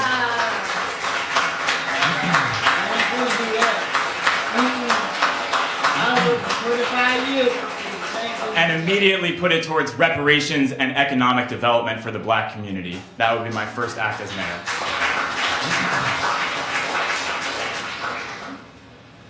Well, I'm not fit to do that because I done worked for free for 25 years. I feel like they owe me everything for them 4 years I'm in there. I'm going to keep it real. But my first thing that I think I would do is I put together a plan. And I'm going to do a forensic search. I'm going to do some evaluations. I'm going to do some round table because I really believe we as a city are better together. So I want O'Malley and Chimaranga to come and sit with me. I want JWB to sit with me. I want all of them to come, all the powers that be, Bill Edwards and all of them. Because see, I've been in there listening. I know what they've been doing, what they've been promising, what they've been saying. And I don't get it. But then yet still they keep getting money in the name of black folks. Okay, y'all don't realize how much money they get in the name, but they end up giving it to entities that say they're going to do something and they haven't done anything. And I personally have a problem because I am the founder and CEO of Success is Unlimited. I have done it for the last 17 years. I've had the Law Fest workshop and community fair for 13 years. We're going to be at Enoch Davis. I've already got the whole building for October 28th. We're going to have a come to Jesus and circle the wagon. All right, time's up. I'm sorry. It's okay. Thank you so much for that. Have another question from a member of our community. Hi. Hi. This question can be addressed by both of you, but this is specifically meant for T. Lassiter. You've repeatedly gone on record in the past denouncing homosexuality, and Rick Baker, who you support, who is also known for the same stance, has attempted to make it appear that he has modified his position on this issue just to get votes. So my question is, where do you stand on the issue? You're in my personal life, so I'm going to go there. I have a daughter. Her name is Kendra. She changed it to knowledge. She lives in Colorado. Every night I cry, I pray, and I hope. I am a born-again believer. So I stand on what the Word of God. I'm not like them other people that do church, and then when they out of church, that's it. I live it 24/7. I don't agree with the lifestyle, but I love the person. And see, the media has this uncanny ability to make it like I was so rude. I don't believe in it personally. I can't condone it and say, okay, I'm down with it, I accept it. I accept the person, but I don't accept the action. And for that, I'm sorry. I will not be in.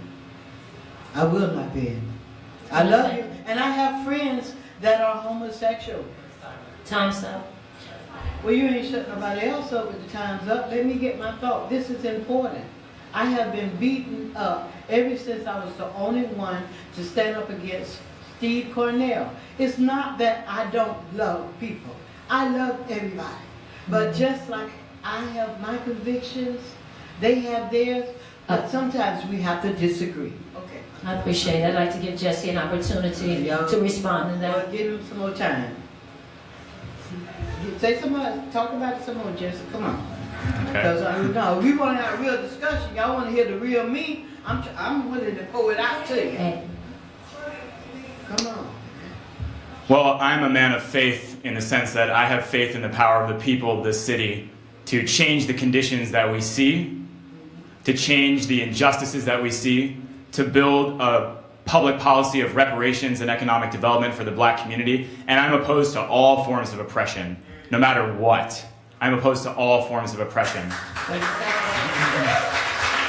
And I'm also opposed to the pandering that people like Rick Kreisman and now Rick Baker are doing to a sector of the white LGBT population to win support for a policy of gentrification and police containment that negatively impacts upon the black community, including the black LGBT population. And we can't be for that at all. Okay, all right. Thank you. We have another question from a member of our community. Hi, my name is Rob Simons, and one thing that gets overlooked is environmental racism. And when I think of environmental racism, I think of the events that unfolded after Hurricane Katrina. And I feel like we have very similar dynamics in this city as we do in New Orleans.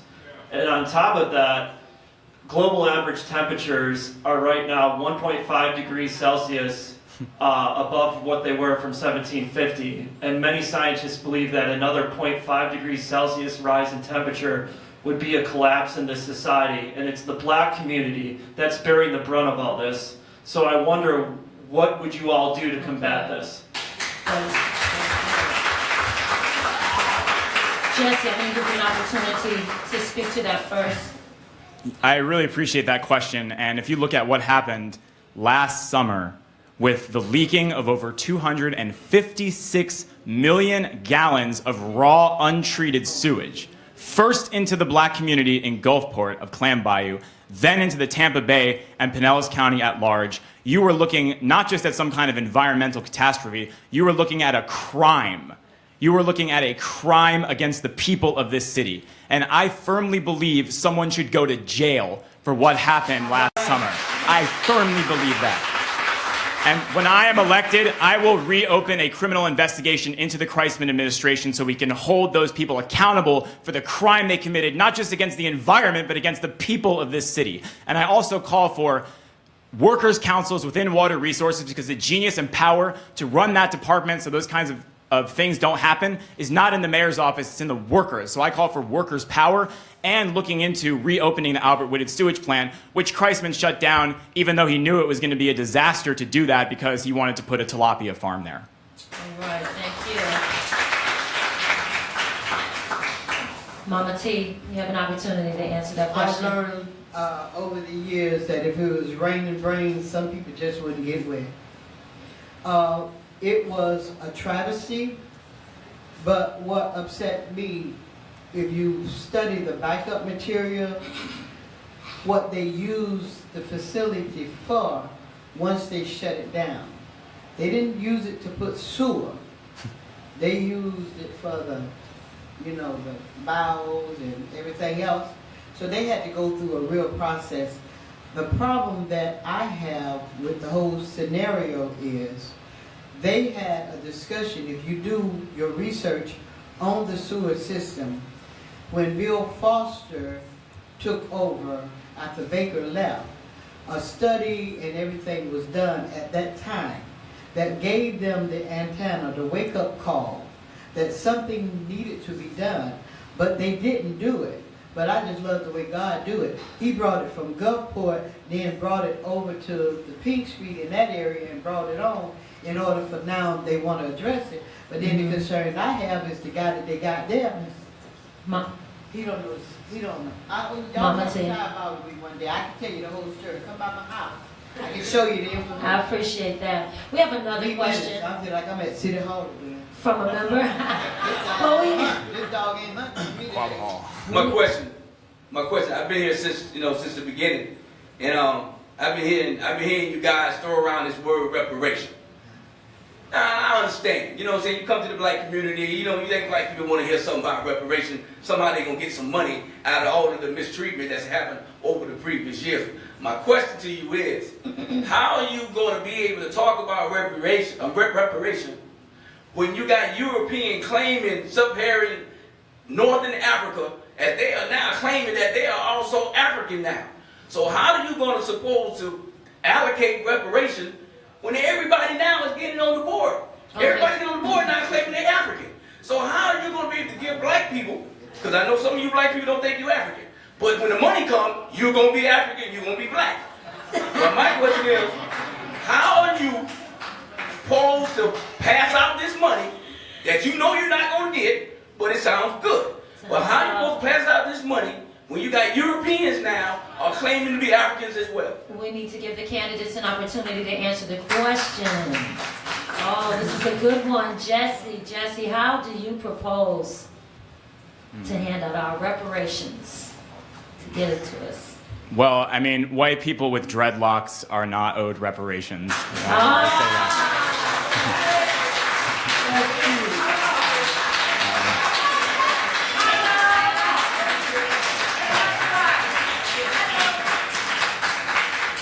And also, I intend to win this election, and this is a majority white city. And when I go to the white community, I don't change the message. I talk to my fellow white people about reparations to the black community, because that is the answer for all of us in this city. And reparations means making that the top priority of our city's budget. The city has a $500 million budget. The top priority right now is police containment of the black community. $1/10 $1 billion going towards funding the police department, not including $85 million that they somehow were able to scare up to build a new police station across the street from the current one. We have to turn that right side up and put economic development for the black community at the center, and we can't have that discussion without talking about reparations. Time's up. Thank you so much for that answer. Mama T, let's take an opportunity to answer that question. I'm a paralegal student. I got an A in it. The first thing I'm going to do is get my staff that works for me, or they will get fired. And we're going to sit down and come up with a plan to change the policies. Because, I did a little bit in-depth study. With reparations, it's cute to say we want the city to give us reparations. But the only way that you're really going to be effective and really get the money is to go to the federal government. So first, I want to put something in place where they have all those ordinances and policies that they want to have at City Hall, that we change those first, where they are working in the interest of the people. And then if we need to go to the state level or the federal level, we just say, no more business as usual. It's a new day. Mama T is on board. And quit saying, you're going to be there. You ain't got it, boo. You in there, but I'm going to beat you. Wow. Mama T, I appreciate it. Well, that's okay. We're going to keep you listening. I'm never doing the form. They let All right. Right, yeah, exactly. A fair debate, a fair debate. Talk about it. We have another question from a member of our community. Can you step to the mic, please? I just want to say this is a sad city. This is not a seamless city. And City of St. Petersburg should be ashamed of themselves. We have so much money. I say we because my family live here in this city. I moved away. We have so much money in the budget. What do you stand on buying cameras for the police officers? We already know they ain't crap already, so what are that police camera going to do? That's just extra money going to waste. Where do you stand on that? All right. Jesse, I'd like to give you an opportunity to answer to that question. Thank you. I appreciate that question. And I just wanted to point out that the city government is opposed to putting cameras on the police, but they are in favor of putting cameras in sanitation trucks to spy on workers. So they have the money for that. But actually, my position is I support black community control of the police. Yes. Because if you put the cameras on the police in the white community and you put the cameras on the police in the black community, you'll see two different things. If you put the cameras on the police in the white community, you'll see a lot of videos of cats getting rescued from trees and old ladies getting walked across the street. But you won't see that if you put body cameras on the police in the black community. That's because the relationship that the police have to that community is completely different. That has to be deconstructed, and that's why I support the demand for black community control of the police, which is a reasonable, democratic demand that the police who operate in the black community should be under the authority of that community with the right to hire, fire, train, and discipline any officers who operate in that community. That will make body cameras unnecessary.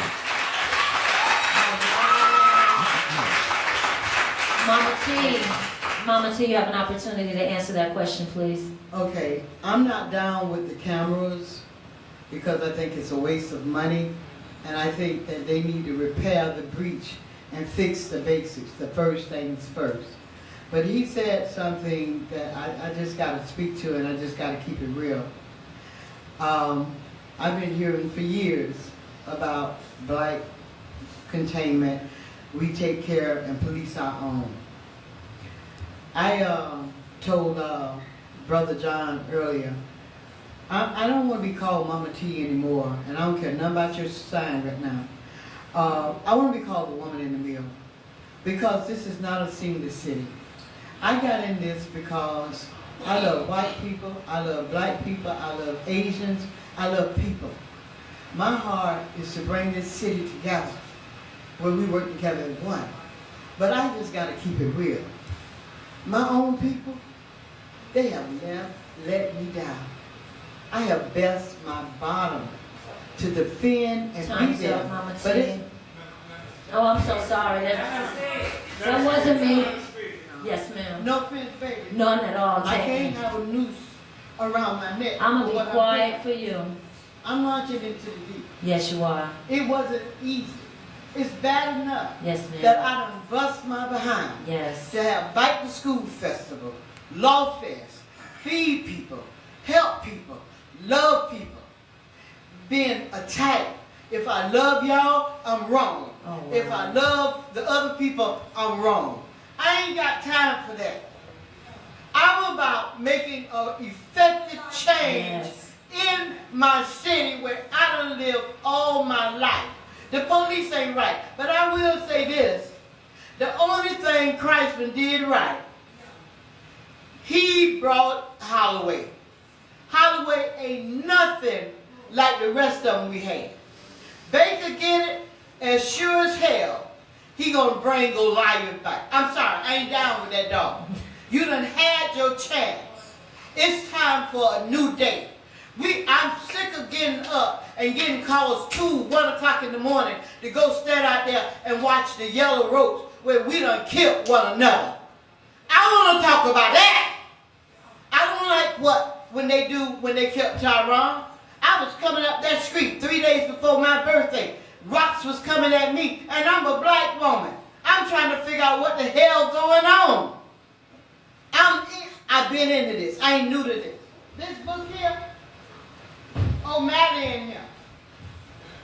You remember the Walker Boy? I got 15 books of these. at home in my library, where I cut the articles out, where we was fighting. I'm serious about making change. We deserve reparations. But I'm sorry, the God I serve, he won't let me scrap, and I'm going to keep it real. I got to do it the way he said. But no, I ain't for them cameras, but I'm not for a separate police department either. I'm sorry. I appreciate that, Miss Lassiter. And then you got me just like I'm down at City Hall. No, that's not me. Man. I'm under leadership. You watch that guy with the timekeeper. 25 years of that. I know, We that's do that right. no more. Looks like we have another question. Can you step up to the mic? Uhuru. Love you too. Uhuru. So, a phrase that's been said a lot during this forum has been gentrification, specifically to the black community. So as a youth and a resident of St. Petersburg, I believe that one of the main forms of that gentrification to our community is the lack of affordable housing on all these high rises and stuff downtown, like the Tropicana Field Dome. That completely wiped out a whole community, the gas plant district. So my question to you candidates is, what are y'all going to do about affordable housing, and what are y'all going to do to bring it up so that we can have more people in their homes? Jesse, I'd like to give you an opportunity to respond to that question. Thank you. Reparations to the black community includes the turning over of that land beneath the Tropicana Field back to the community that was destroyed to build that baseball stadium. And as you mentioned, Tropicana Field Baseball Stadium was built through the displacement of 800 black families, over 100 black-owned businesses, to build a baseball stadium before St. Pete even had a baseball team. So that is reparations, and that dome just needs to go. And that dome needs to go back to the black community, and that will, yes, to build economic development and to build affordable housing there, which will relieve pressure from the housing market for the entire city. And the other thing is, in New York, State Assemblyman Charles Barron imposed a measure where housing units could not be constructed in his district where the rent was higher than 60% of the area median income. And that actually warded off gentrification in one part of New York, while everywhere else in New York you saw an encroachment of gentrification. So I think that's something we need to look at as well. Thank you. Mama too. I think it's first time for the mayor, and the first thing I'm going to do is ask the residents of the South Side St. Pete, what do they want? We have people that want to make decisions for us, but they've never walked in our shoes. They don't know what we've done. If I became, and when I become mayor, I'm going to do a detailed marketing strategy with the citizens of South St. Pete. We also need to make sure that we don't just go for affordable housing, but we help our people to be able to own their own properties. I personally have a real problem with Carl Nurse. He is the president of Baytech Label. Mm-hmm. He's the council chair. As I told y'all earlier, he's been the chairperson of housing. But him and this guy, Frank Wells, and the others, they got a nonprofit where they're buying up properties. Yeah. Now tell me, have you ever heard anything like this in your life? O'Malley, how can I sell you a house and you tell me, thank you, I love my house and my land, and then I come back and tell you, oh no, I sold you the house, but you don't own the land that it sits on. Now something wrong with that picture. Something in the milk ain't right. And those are the things I'm going to hit. I'm going to be a battling ram. They thought I was off the chain. I'm going to really ask questions when I get up in there now. Because that's just what they're doing. I know the history, I know what they're supposed to do, and I know what they ain't been doing. I want to thank you. Thank you for that response. It is what it is. They're Yeah. like me anyway. Hey, you love me. We have another question from a member of the community. Hi, my name is Rose Roby. I'm the co-chair of the Pinellas County Green Party. So my primary concern in all things is democracy, and not how to preserve a democracy that I don't believe we have, but how to create a democracy out of the people in our communities, how to create that. And nothing shows more how we don't have a democracy when they can close off a televised debate and say, well, that's because of money. So, I only have 30 seconds, let me move quick. I guess what I wanted to ask you is, what are your thoughts on how to really get money out of politics? Because let's face it, you can take away Citizens United and it will just be under the table. All that did was open up what everybody knew was there. So how to give democracy back to the people without money being the determining factor. Very good. Jesse, I'd like to give you an opportunity to answer that question. I think a revolution would do it.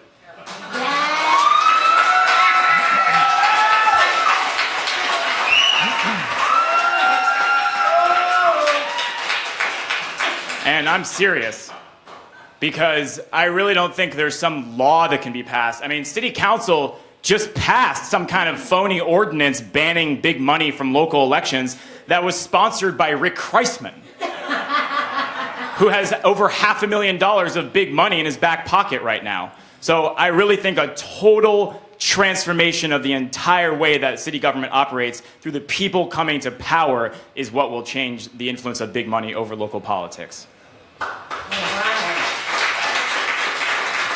Mama T, I'd like to give you an opportunity to answer that question as well. I think what it's going to take is someone with stamina, with boldness, that's courageous, and just sick and tired of being sick and tired with the same old, same old. I know the players down there. I know the good old boy mentality. That's going to be ancient history. Everybody is going to be invited at the table. Everybody has some worth, some value. And that's what I'm going to fight. Now, I'm not going to do revolution, Jesse, but I might go for a civil disobedience. I'll sit out somewhere in my scooter somewhere, but I'll do that, but I ain't going to do revolution. But I've been trying to talk my pastor into some civil disobedience. Let's go to beach drive because they can lay out like cross. That's what we do. I really appreciate that response, Mama T. I'm trying to be nice. Yes. Looks like we have another question from a member of our community. Okay. Uhuru. Uhuru. My question is, how do you feel about the allocation of public recreational lands to community gardens that would provide free resources to the neighborhoods, particularly in the South Side where people of color do not have access to spaces of health and wellness, to address the issues of public health and quote-unquote food deserts as an alternative to corporate capital extraction such as Rick Baker's prized Walmart? Wow.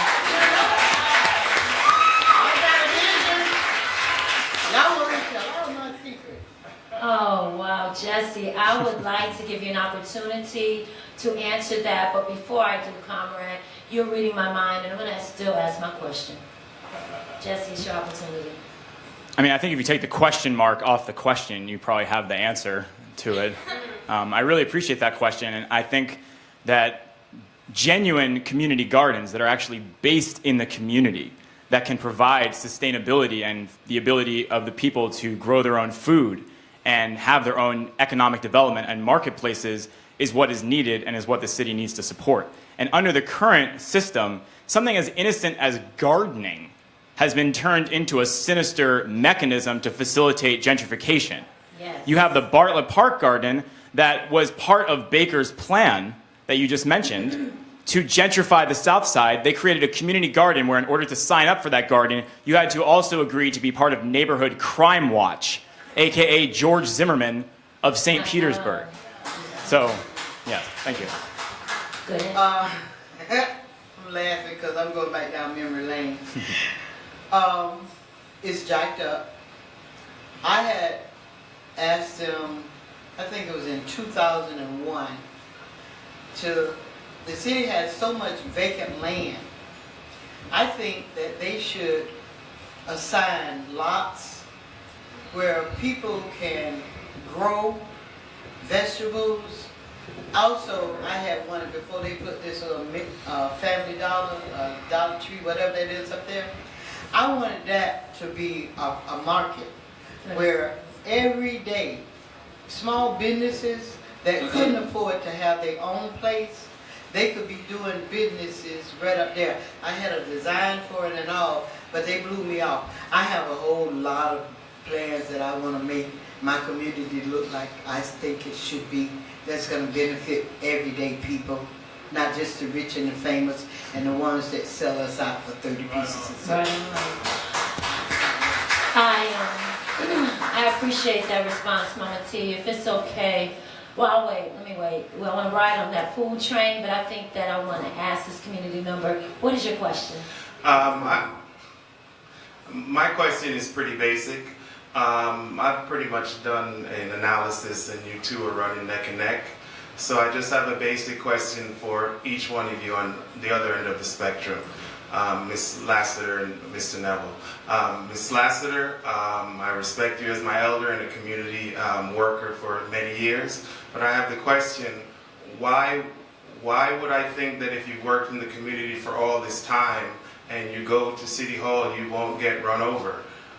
Because our community has not progressed the way we would like it to progress. That's the question for you. For you, Mr. Nevel, you're pretty new to the community and you're not African. What makes you the best man for the job? And those are the two questions I have, and my vote will go based on the answers. All right.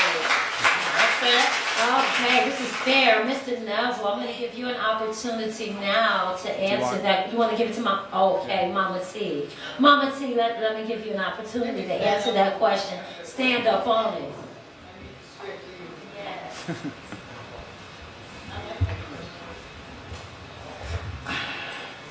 Oh, I'm sorry. Where you at? I want to look at it. Thank you for the question. The reason why is I had no intention of doing this. I have been serving this community because I truly love my city. I see how jacked up it is. I see how we have black leaders that have sold us out, that are not looking at the interests of the ordinary, the everyday kids. They're not even concerned about my babies. I can't understand how I was home. Last year I had 12 surgeries in 1 year. And I saw on the news where Chrysler is finna do that skating park. They had tried 6 months before I had my surgery. I called Ken Welch and raised hell because they was going to put it across from Sylvia's. So that didn't go. Charlie Gertis said, bring it to him out there to the mall. They didn't want to do that. It was a systematic plot to put it here. Our children could need a skating ring, a bowling ring. They could have dancing, amazing. I got a whole vision for that. So I'm doing it because I love my community and because I feel like I'm on assignment from my daddy. And I'm not scared because, see, I know their process. I know all the little secrets they got on the first, second, and then the third floor. I want to thank you, Mama T, for the answer to that question. Jesse. Done did it. Jesse, I'd like to give you an opportunity to answer the same question. Well, it's actually a different question. It's actually a different question with the same intent. Right. To win a vote. Well, I think that this election is going to be pivotal to the future of this city.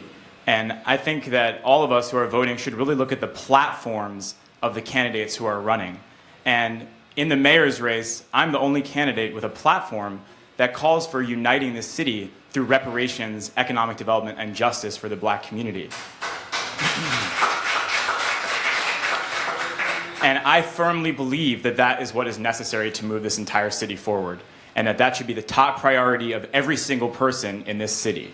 And that's what I think should inform our decision when we go into the polls on August 29th. And someone is asking me, I'm a member of an organization called the Uhuru Solidarity Movement, which works under the leadership of an African-led movement called the Uhuru Movement, which is the building we are in right now.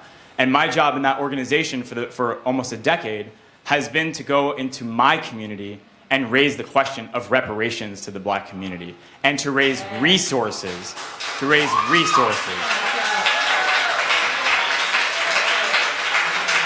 And that's what I intend to do when I win. So, thank you. No problem. I would like to pose a question if I could. Oh, Gazi, we have someone else at the mic? Forgive me, I didn't see that person. Please step to the mic and ask your question. Uhuru, it's Gazi again. Gazi. You know, they say you are the company that you keep. And I've seen in the paper, Jesse, you're running with Akile for District 6. And in the paper, I've seen Mama T with Mayor Foster, who used to be the mayor of St. Petersburg. I wanted 2 answers to 2 questions. Is 1, which mayor, past mayor in St. Pete, will you most be like? And 2, who are you supporting for District 6 candidate? Uhuru. Uhuru. Uhuru. It's Mama T first. Mama T first. Mama T, I'd like to give you an opportunity. Which mayor I would be most like? Nah, I'm a designer original.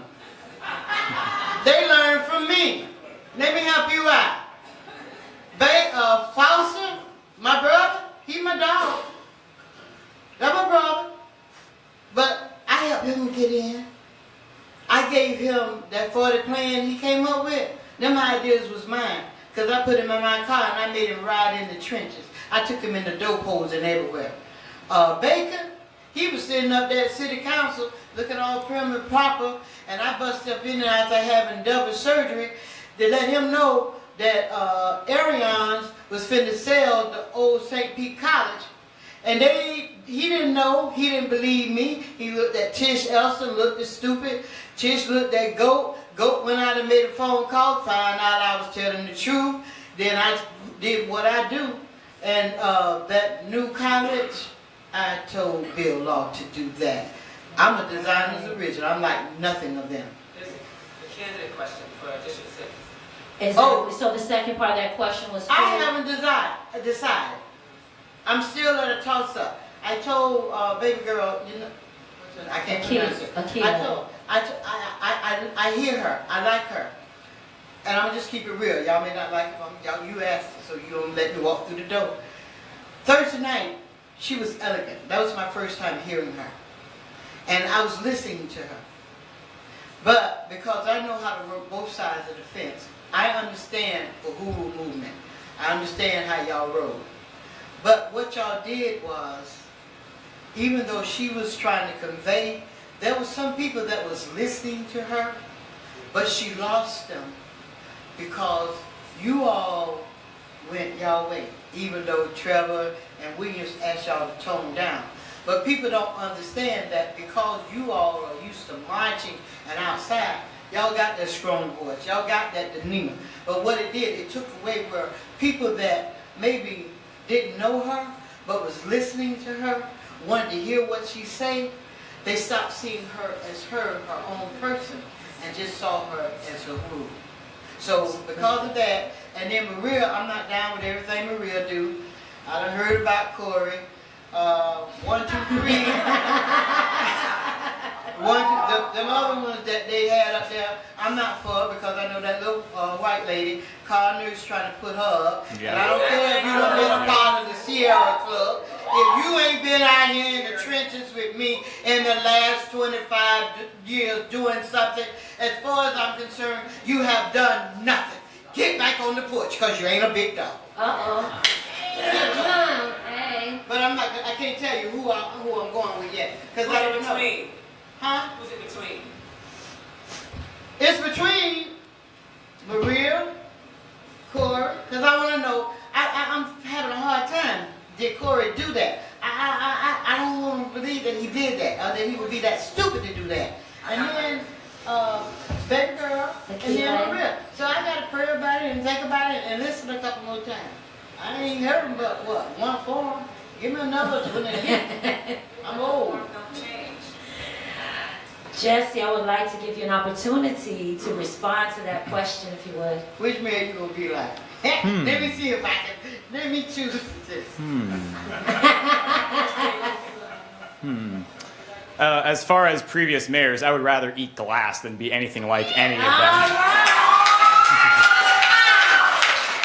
But, you know who ran for mayor in 2001? Chairman Amalia Shatella.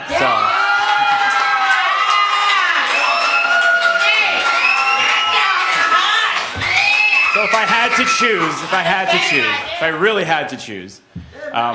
Also, I agree that you're referring to Gina Driscoll, one of Carl Nurse's puppets, but Carl Nurse has a lot of puppets in that race. Yeah, Blackman. All of them. They've all gone on record saying they will extend the legacy of Carl Nurse, which is gentrification, which is police violence, which is just shameless profiteering at the expense of this community. The only one who has stood out from the pack and who is determined to cut the strings of the puppet master is Akile. So that choice is obvious.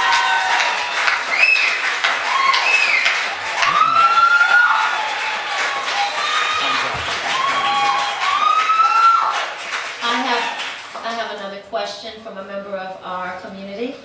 Uhuru. Uhuru. This question is directed towards Mama T.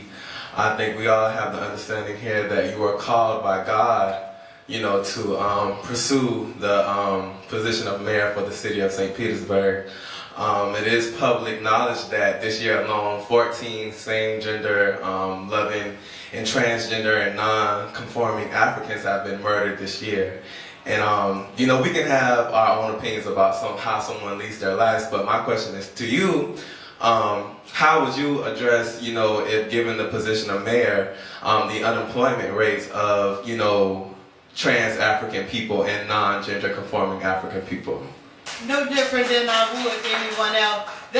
Don't get it twisted. Let's flip the script. I'm a born-again Christian.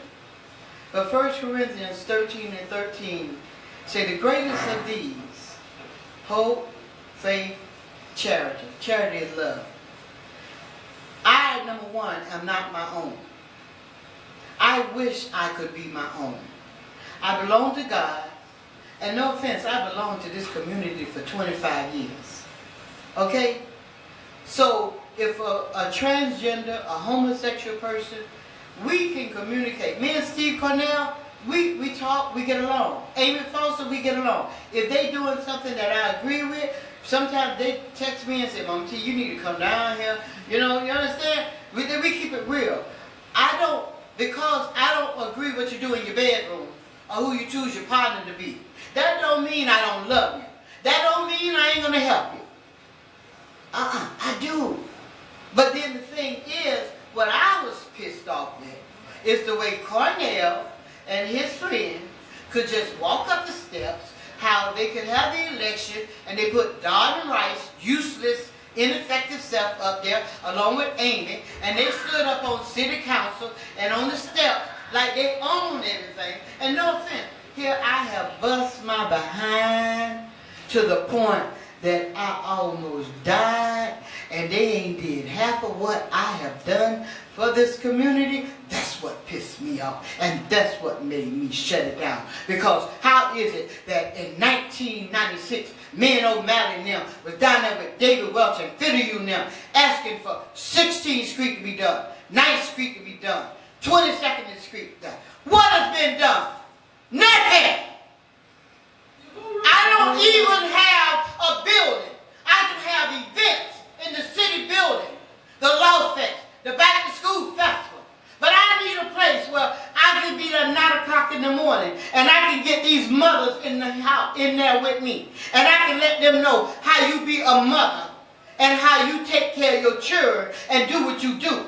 I need a building so when school is over, I ain't got to tell Holloway and them to meet me out there in front of John Hopkins so the children won't fight. The children will know they got a place to come to be a safe haven where Mama T gonna help them learn. We're gonna learn about Black history, and we ain't talking about Martin Luther King and Malcolm X. We're gonna talk about A. Philip Randolph. We're gonna go there. We're gonna dig deep because knowledge is power. Thank you. Don't shut me down in a box because I stand on that. I love everybody. I just don't agree with everything. Jesse, it's all right. No apologies necessary. Jesse, I'd like to give you an opportunity to respond. Tell me something I ain't did.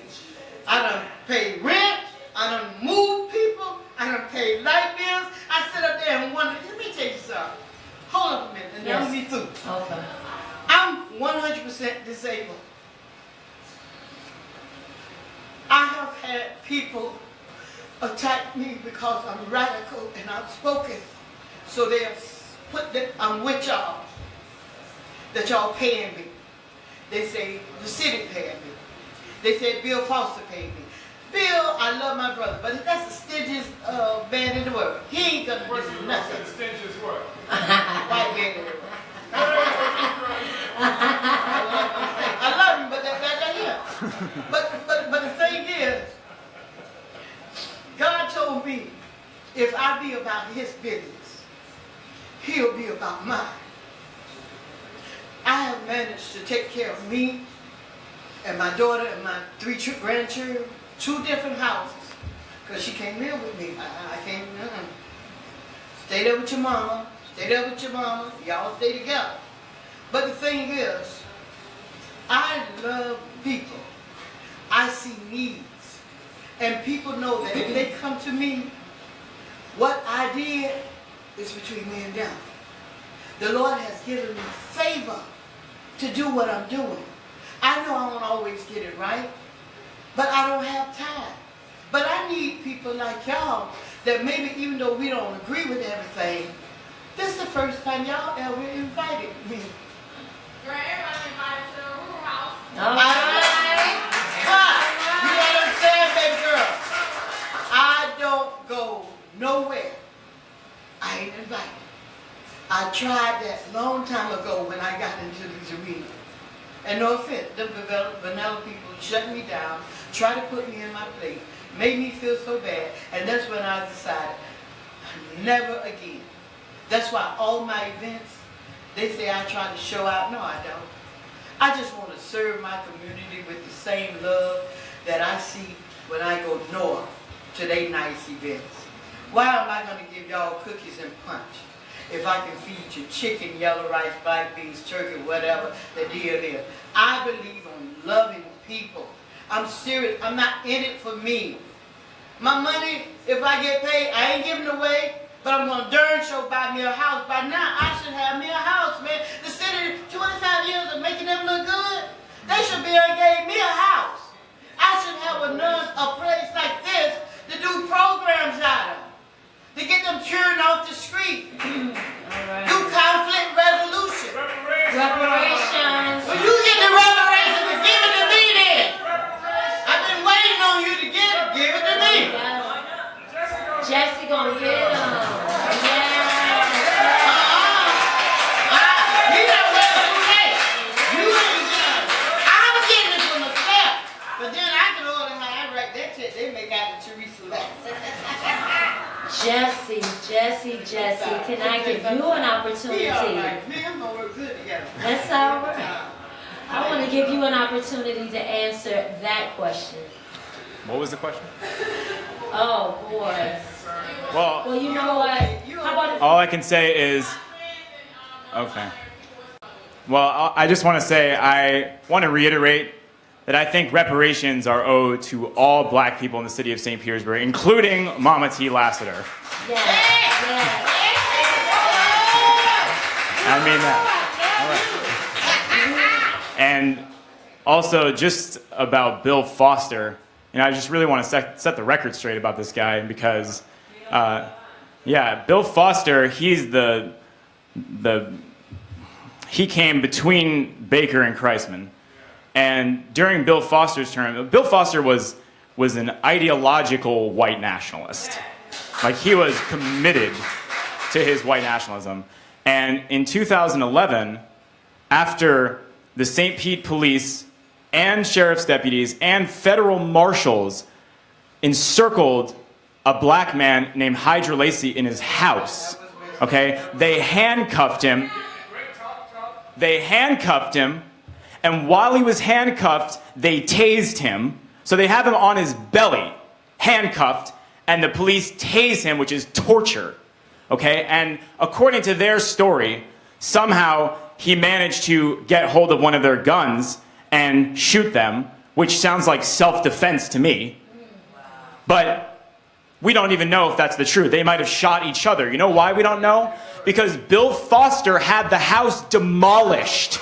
A crime scene. He had that house literally demolished like Israel does to the Palestinians in Gaza. They had that house demolished. That was Bill Foster who did that. And then they carted away pieces of that house to a dump and slandered that man in the media. So, as far as previous mayors, I will be as far away from Bill Foster as you can possibly be. That's the legacy of Bill Foster, and I just think that the record really needs to be set straight on that. I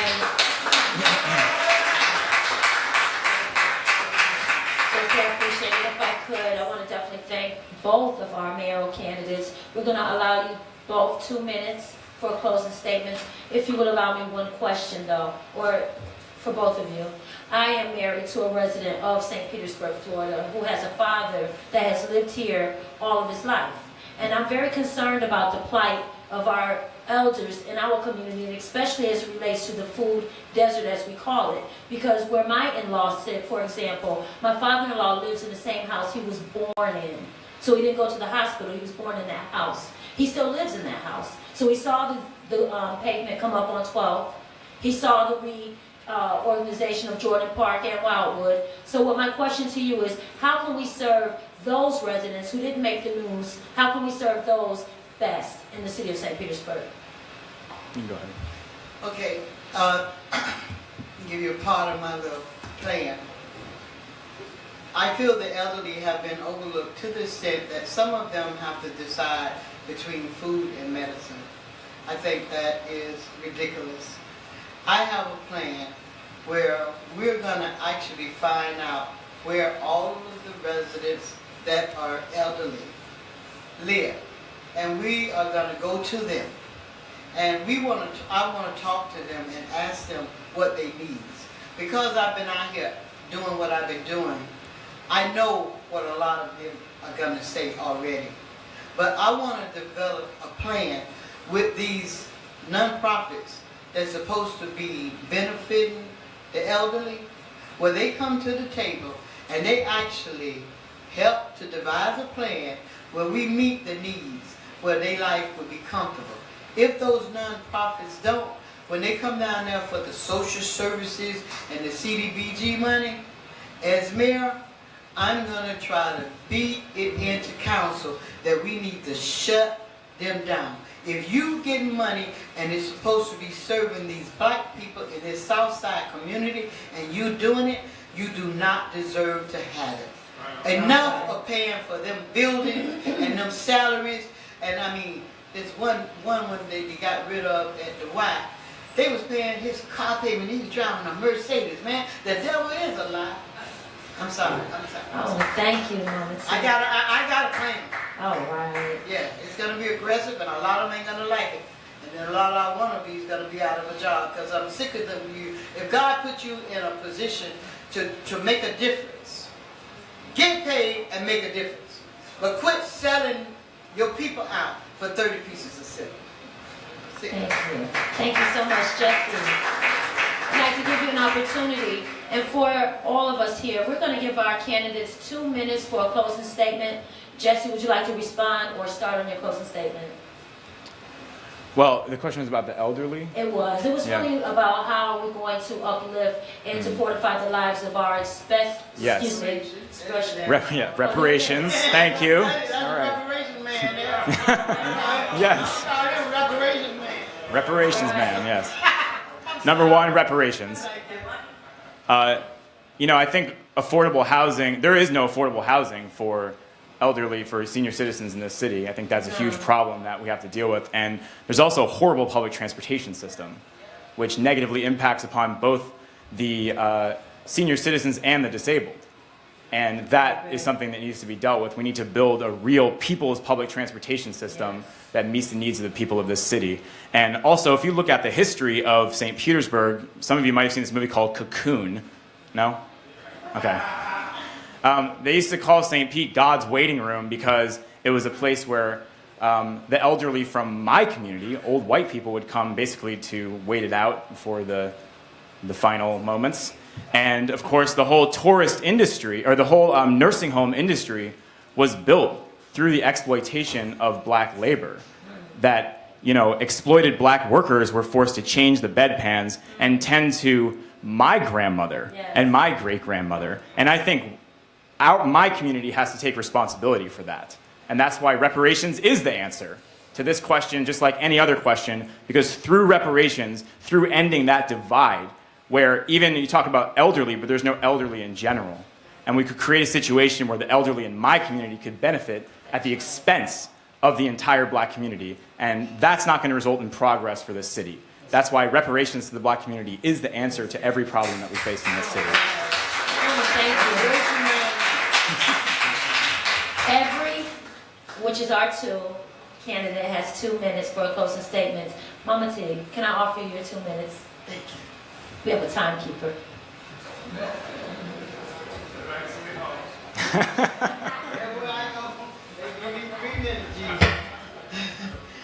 It has been wonderful.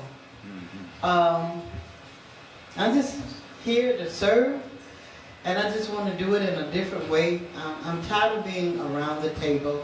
I want to be at the table. I'm concerned about our children. I'm just concerned about all this killing, all this black-on-black crime.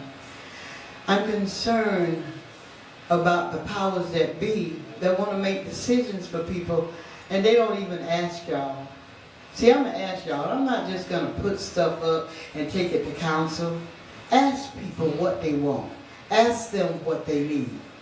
Now, I am not scared, and I'm real, but I got to say something, because otherwise I know the Lord won't let me sleep tonight. Dana, I love you still. I remember when it happened. I was home recuperating because I had one of those 12 surgeries. And they wanted me to find you. You were supposed to be staying outside at Ringside. I couldn't find her. The one that lost the daughter, Dana mama. The one that lost the baby. The 3 girls went in the pool. And I couldn't go. And I called Galateri. Now I'm going to tell you, and I ain't got no reason to lie. I called Galateri. His secretary said he wasn't there. I said, would you please ask him to call Mama T? It's a 911. Okay? I got this man's number in my phone. He called me back. His voice was different. He sounded like a father. He sounded like somebody that was hurt. He told me what happened. I told him I had seen it on the news. But then I went a further step, and I put in a request. A black attorney, I don't know how she got my number, but she called me, and she wanted me to help her. At that time, I was going through a period. I had lost my mama. I had lost my brother. I had lost my sister. I wasn't feeling good about the city because I felt like the community had been prostituting me. City Hall had been prostituting me. So I said, I'm not going to deal with it. But I did ask this question. They told me the time that it was. And as a mother, I asked the attorney lady. I said, when those mothers contacted you and found out about this, were they at St. Pete, 1300 First Avenue North? Was they sitting on them brown benches in somebody's face yelling, find my children, my daughters are over their curfew, they're not home? Because I'm going to just keep it real. It ain't nowhere in hell. Holly, Herman, none of them. Holly and Herman, 45 now. I still text. I still call. I still do drive-bys. I want to know. They told me one thing. I have not gone and did the research, but you made me give me a project for tomorrow. I'm going to drive, and I'm going to do the research. But the thing I was concerned about, because I went to Pastor Sykes, and he shared with some of the girls had been at the school out there, and one had just came home and everything. Until I know the whole matter, But I know that that day when I talked to Galatary, and I ain't taking up for him, because me and him done had our roundabouts. But I'll tell you one thing, he beat the St. Pete police out in donating money to my nonprofit for me to do events in the community. But I wanted you to know that I'm going tomorrow, and I'm finna ask for some research. I want to see the videos that O'Malley said. No, it ain't no reason, but I'm letting you know I didn't want to leave here without and blow you off and just sit there and like, don't say nothing. At that time, I was sick.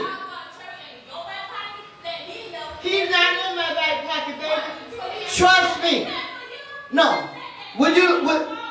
Okay, Dana, bottom line is, Galatary don't give me a dime to go to my Regents account. But when it comes to doing events in my community, the man done been there. So that's why I say I'm going to find out about this. Well, you feel it's the wound too fresh. I understand that. The wound too fresh. But I'm going to do my research. I had been research. That's what I'm telling you. Just like you called Mom and say you could call me. I'm going to take my round and not in the street. I was everywhere. Dear, did you not hear what I said? They had cut on me. Excuse me. How was I going to call? That lawyer you had called me. I know how to come in my house. Mama T. Mama T. Yeah, but we need to get some order. We need to get some order, Mama T. We need to get some order. She got to be willing to listen. No, she done heard enough. I know you heard. She heard enough. I'm telling you my part, baby. You may not agree. That's right. But it is what it is. I had questions. Where were you when it happened? No.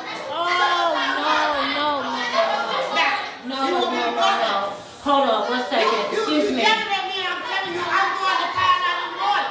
What more can I do? Mama T. O'Malley gave a scenario that I had not heard. O'Malley, what you said now about the video? We have to get...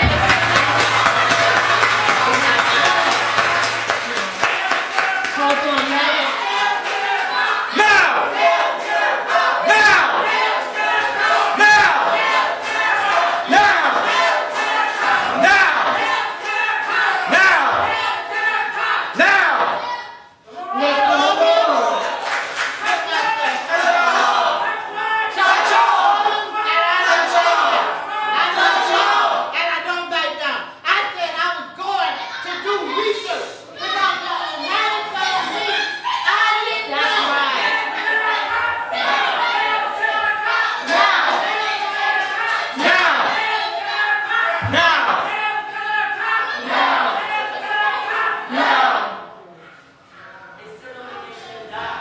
You know what?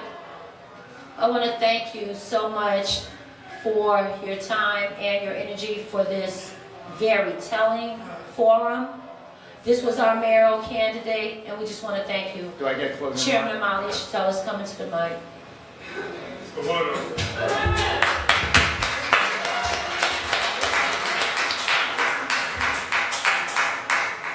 One of the reasons this election is so important is because it's the first time in so many years that the African working class has an opportunity to speak for itself.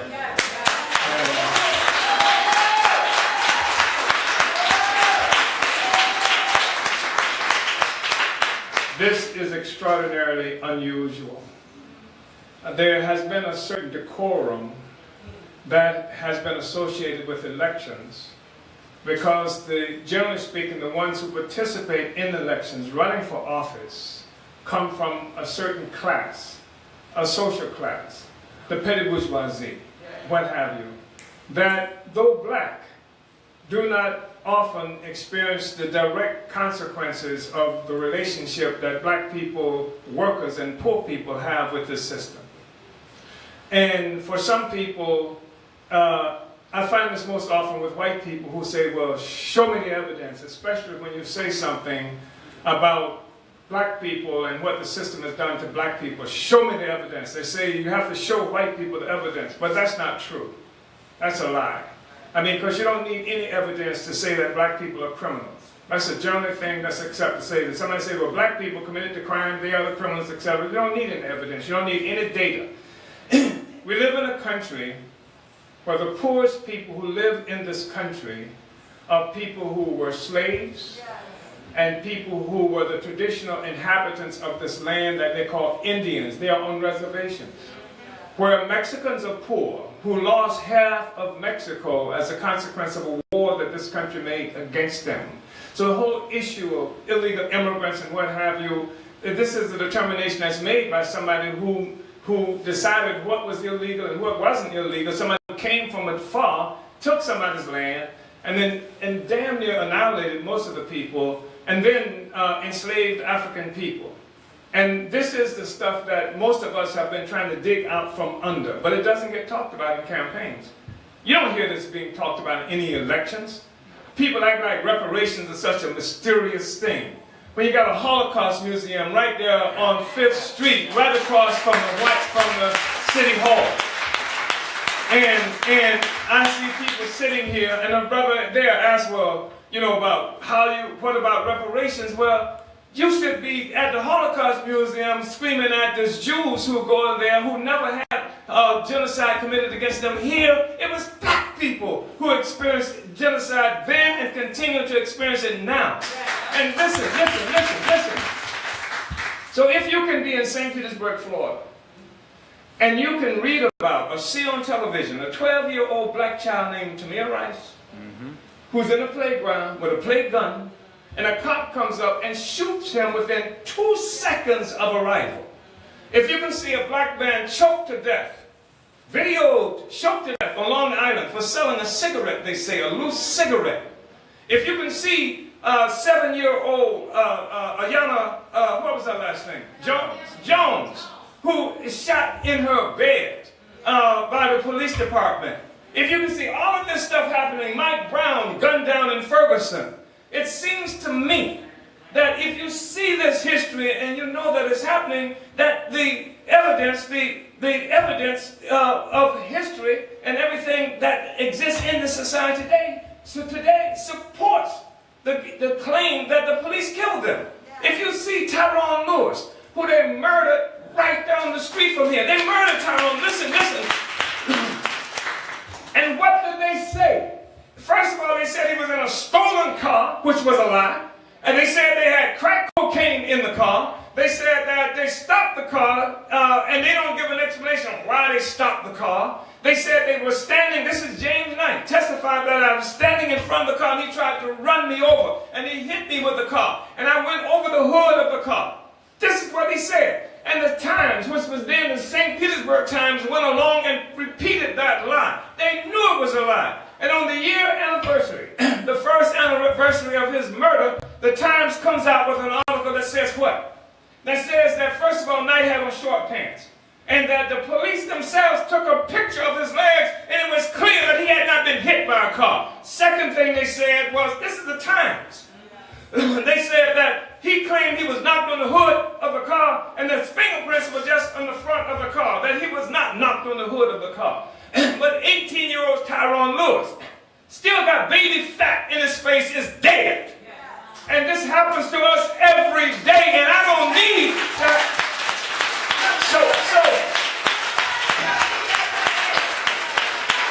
And you tell me about Gaultier, you can call him up on the phone. I don't have to call him up on the phone. I know this for sure. If those girls had stolen a whole car lot, if they stole every car in the lot, if there was a lot someplace where cars were accessible and it was possible for them to steal all the cars, you cannot justify executing those 3 girls and act like that's all right.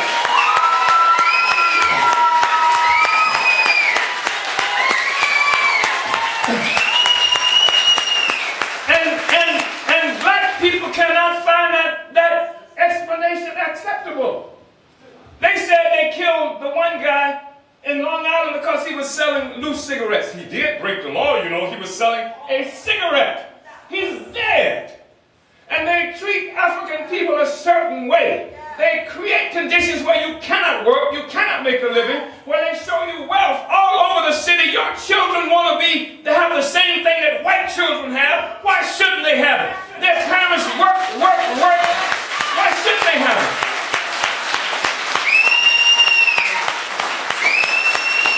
Why shouldn't they have it? They're just as smart, they're just as worthy, and they are part of a community that created the wealth that we're looking at. We cannot accept this, black people. We cannot accept these phony, flimsy explanations. They broke the law, you know. That's what they said about every one of the people who they killed. And it's just been absolutely obscene. Did you know slavery was legal, and when somebody tried to get away, they broke the law? They broke the law. So let me tell you something. When it comes down to whether I would take and you got to remember this too, the sheriff's department is notorious in this community. Yes. You know that, Grady? Yes. Well, because that's why when Goliath became chief of police, one of the first things he did was to prohibit the sheriff's department from being in this community because it was so violent. And this community went 8 years. After the rebellion here in 1996 and Goliath Davis became chief of police, we went 8 years without the cops killing a single black person. What changed that? The sheriff's department. It was when the sheriff's department got involved and was let back in this community, we saw an escalation in the killing of black people. So this is just history. And Galterra can't tell me anything. If it comes to a question where I would take advice or accept the opinion of the Galterra versus this hard-working black woman who 5 children, and she works. This woman had worked, and came from the job. Came from the job where a press conference was being held, and they were defaming her daughter and the other 2 children, and by herself, without any support from anybody. You got Ken Welch, the so-called whatever county commissioner. He takes a video of himself. He does a selfie where he's out there where the children died. He's got on what he called his wading boots, and he said, I'm out here in my wading boots, and the water's up to my ankles. And I see why the sheriff department was afraid to go in there. They didn't even ask him to do that. But he went out there to justify murder and to support Galterra in the face of what happened to our children. I'll be damned if I'll be with that. I don't give a damn what kind of elections are at stake. We have to say that is not acceptable. That is unacceptable.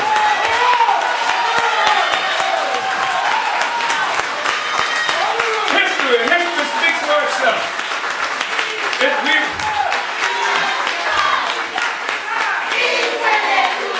We're looking at a lynching.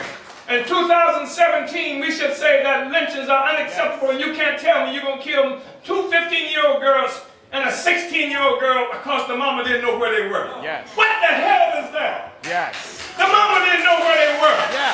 So where were you? She was working her ass off.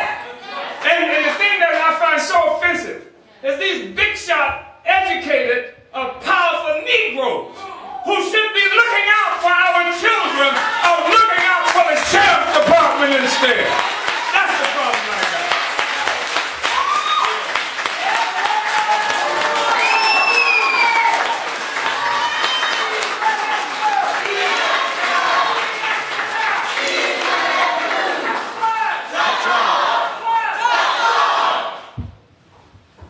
Wow. This mic is on fire, and Jesse, you still get 2 minutes.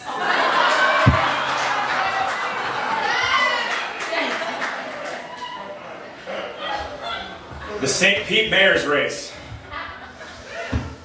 I'm the last candidate standing.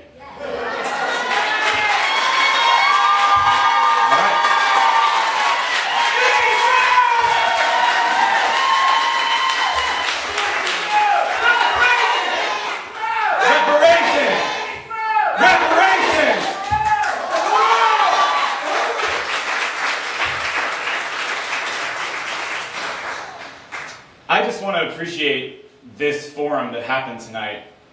And it said on the program that this was the people's debate.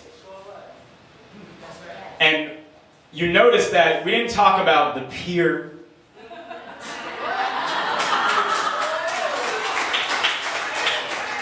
We didn't talk about the ferry across the bay, or whether or not we should put a cheesecake factory where the Tropicana field is. And if you read the Tampa Bay Times, lying, filthy, disgusting newspaper, Tampa Bay Times, I wish the mayor had the power to shut down newspapers, then you would be led to believe that those are the defining issues of this election. But the battle lines are drawn. And the line is drawn in the blood of Dominique Battle, Ashaunti Butler, and Laniya Miller.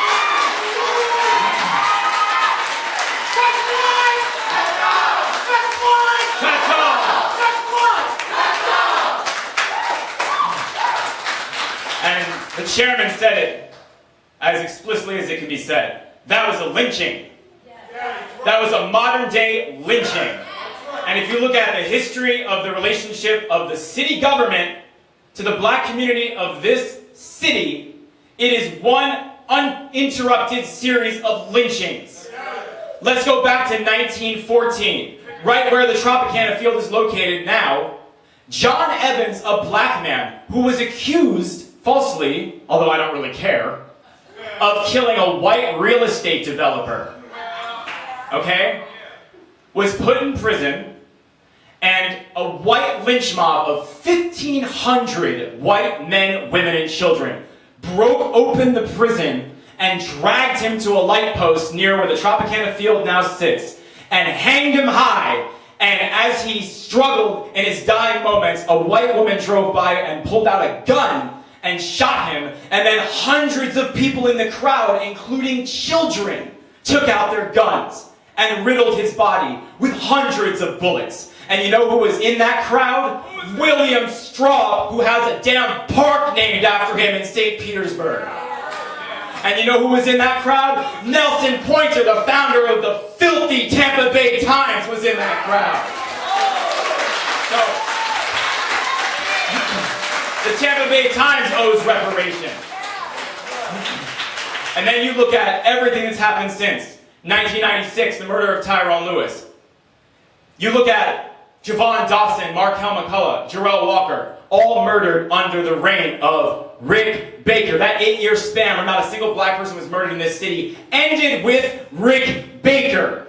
That's when it ended.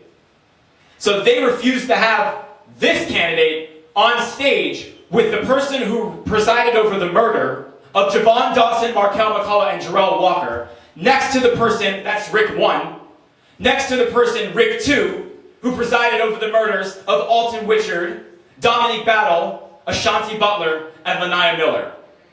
And even though I promise to be nothing like those mayors, I will take responsibility for everything that they did. I will take responsibility for that. That's why reparations is my platform. I will take responsibility.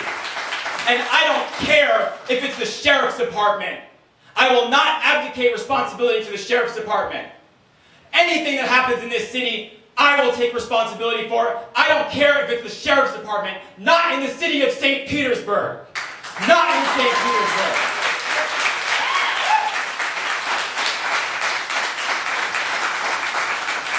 And every debate from this point on will be just like this one. I promise you that. It will be just like this one. Because the other candidate said she doesn't go anywhere where she's not invited. Well, the people weren't invited to the election to begin with, but we're here and we're not going away.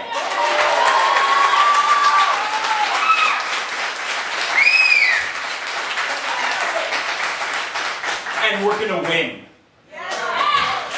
We're gonna win. I say that with the utmost confidence. Tampa Bay Times, bring it on. Keep it coming. We will crush you.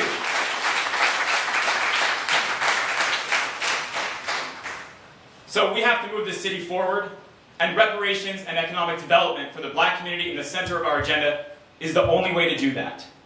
and I was referred to as the reparations man, and I will continue to be that at every single debate.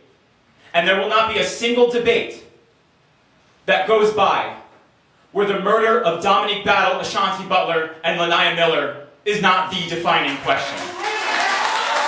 And we will win. Thank you.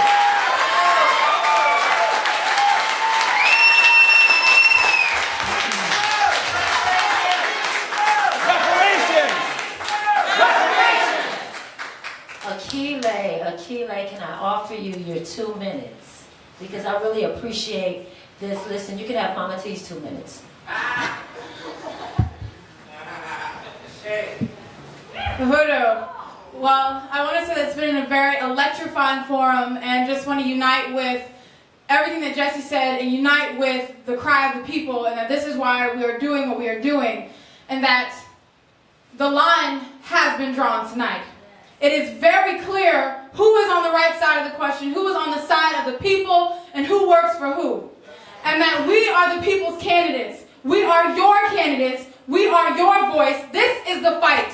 This is the rebellion. This is the uprising for all the contradictions you see in the city of St. Pete, for the murders of Dominique, Laniya, and Ashaunti, for the gentrification, for the deplorable conditions imposed upon the black community. This is the revolution. We have to win District 6. We have to win this mayor's race. And so I hope the decision is very clear tonight who your candidates have to be for the sake of the future of this city. I want to say, Uhuru, unity through reparation! Unity through reparation! Radical times! Radical solutions! Radical times! Radical solutions! Y'all better go out and vote August 29th. Uhuru.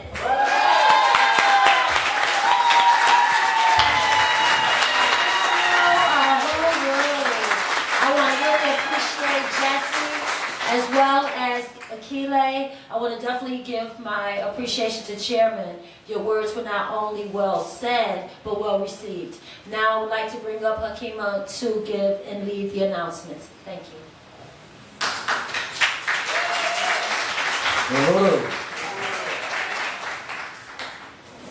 So I'm pretty sure I'm not the only one in here who knows who are really the people's candidates. Is that right? Because from what we've seen tonight, we truly know that the people's candidates are Jesse Nevel and Akile Cainion. So can I hear a radical times? Radical times! Unity through! Unity through! Okay, now I'm gonna calm down.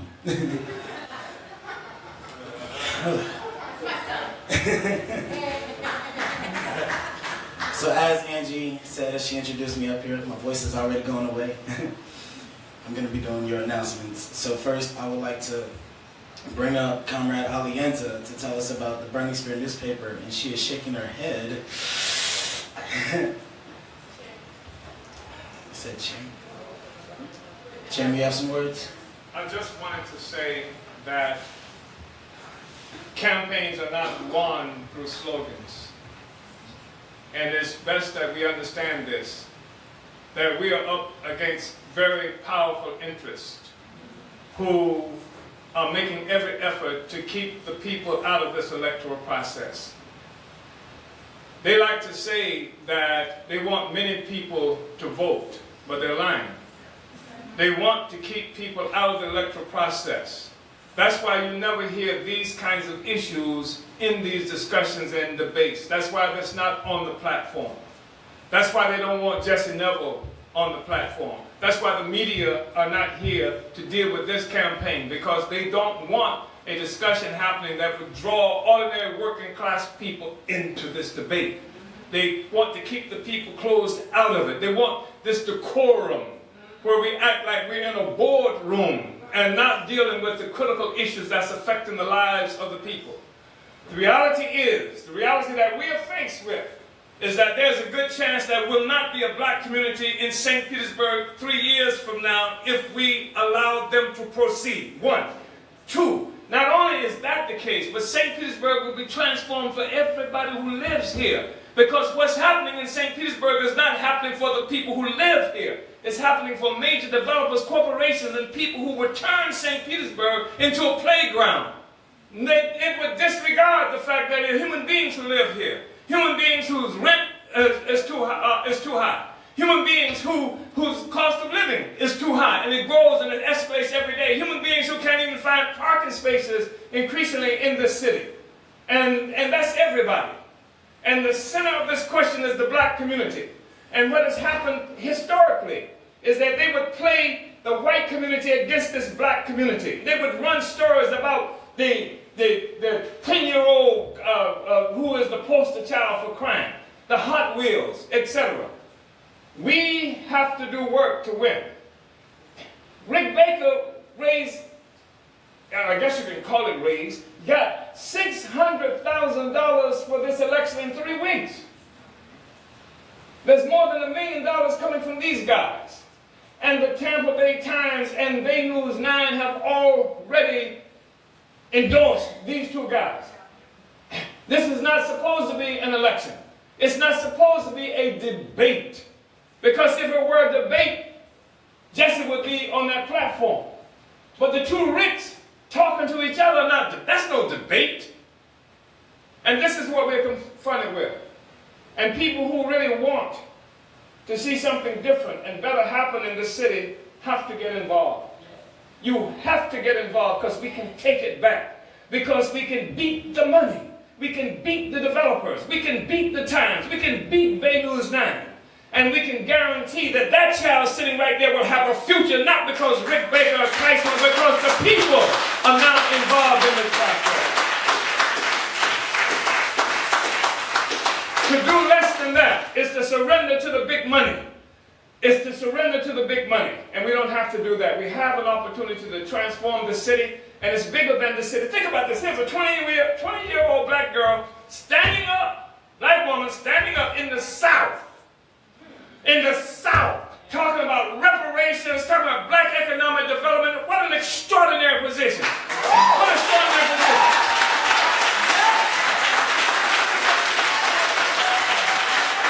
You got a 27-year-old white man standing up talking about unity through reparations to the black community. This is historical. Now let me just say this finally, because you got to get involved. If you haven't, you leave here with signs and put them in your yards, and agree to work your precincts and contribute to these campaigns. That's going to be extremely important for us to participate in a good way in this process. But we can beat these guys. But it's going to it's going to actually require us to do something. We can't punk out. We can't be intimidated by the money. And they would say stuff like, well, he hasn't got a chance. The only way if they didn't think he had a chance, he'd be on that platform. It's precisely because they know he has more than a chance that they would not allow him on that televised platform.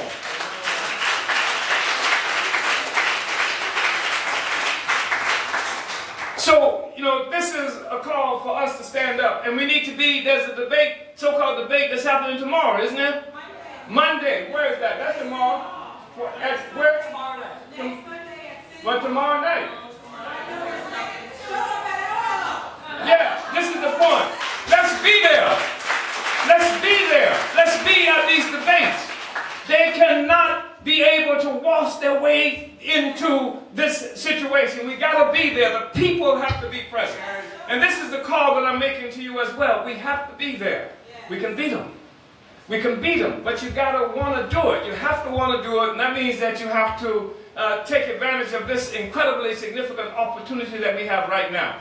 You know we can beat them. You've seen what's been happening in the political arena in this country that's shaking everything up, even the election of Trump. And look at what Bernie Sanders did. Bernie Sanders, when he entered the race for the nomination for the Democratic for the Democratic nomination, when Bernie Sanders entered, he only had 3% name recognition and almost wiped Clinton out. I'm telling you, we can beat them. We can beat them. We're not going to be able to beat them with money. We're going to beat them with volunteers. We're going to beat them by having an army of people throughout the precincts in this city. We can beat them. And here's what Baker is. Baker is relying on one single African to deliver the black vote for him. And this is what they factored every election. They say the black vote is going to be the determining vote who can decide who's going to be the mayor. What they meant is the black vote is going to decide which white person is going to be the mayor. But this time we have a different theme for them. We got a white guy running for mayor on a black program, right? We got a white guy running for mayor on a black program. I'm saying that we can pick up a ton of the white community. We go to work. We can win a sector of the white community. We can win the black community on reparations, on the unity through reparations, black community control of the police and economic development in this community. But it's going to take work. And if we put down people in every precinct that will work these precincts, that will get on the phone when it's necessary, that will make sure that we get mail-in ballots done when that's necessary, which I think is the next month sometime. We can beat these guys. They think they can do it with money, and we believe the people are more powerful than the money. So thank you, and let's go to work, and let's support these candidates. Let's support ourselves for supporting the candidates, and I know he has some announcements that he wants to make, and one of the announcements I hope he makes is that after this election, y'all gonna be tired. Because you're gonna work really hard to get these guys elected. And what we need to do is participate in the Marcus Garvey Legacy Cruise.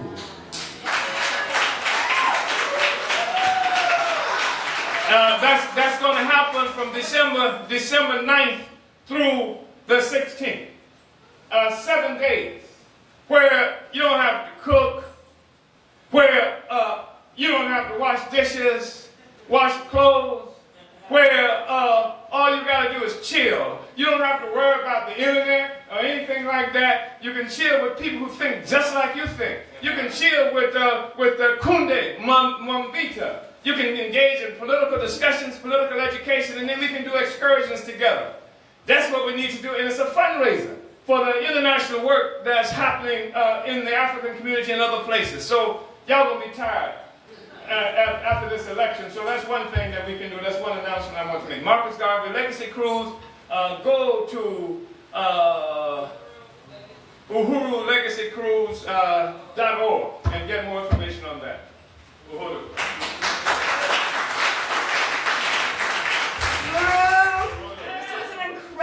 Incredible event tonight, and I just want to make it clear, tomorrow night, July 10th, the mayor and District 6 City Council debate, so Akile and Jesse will be speaking at the Hilton Hotel with the League of Women Voters at 6:30 p.m., but we're meeting here at 4:30, at about 4:30, because we want to be there early. We want to be there early and get all the seats we need.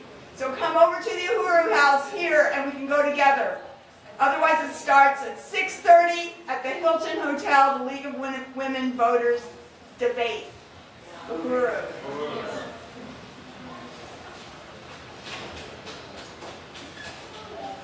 Well then.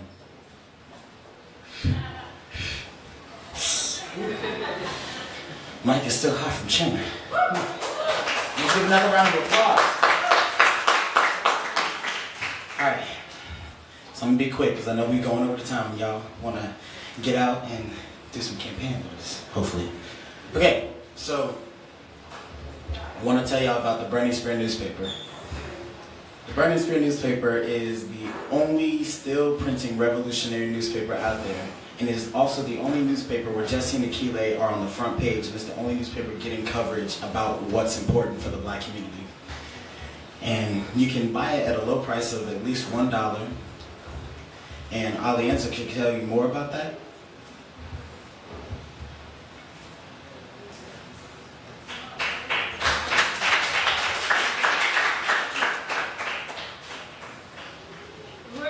Thank you for making part of my announcement for me.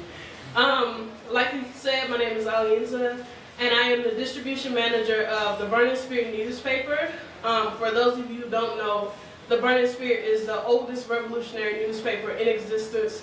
It is the only newspaper that is actually for the people. It is not the Tampa Bay Times. It is not Bay News 9. It is written by the poor and working class of African people who actually live under the conditions that we all suffer every day. So this is our newspaper. This is your newspaper. This newspaper belongs to every last one of you in here. So, like I said, this is your newspaper. In fact, we're looking for more writers, more photographers, proofreaders, and graphic designers and people to lay out this newspaper.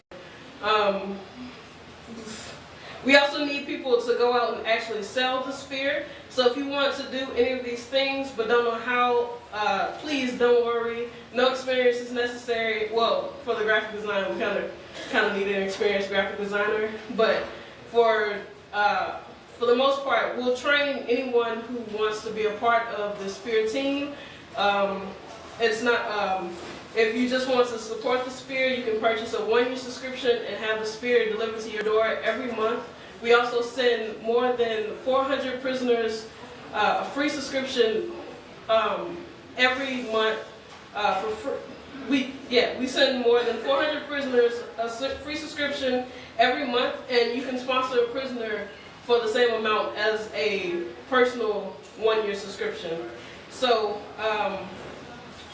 if you have any questions, you can come and see me in the back. Also, if you're watching online, you can go to www.burningspearmarketplace.com and you can sponsor a prisoner, make a donation to the Spear, or purchase your own subscription. Thank you. Oh, you can also volunteer that way as well.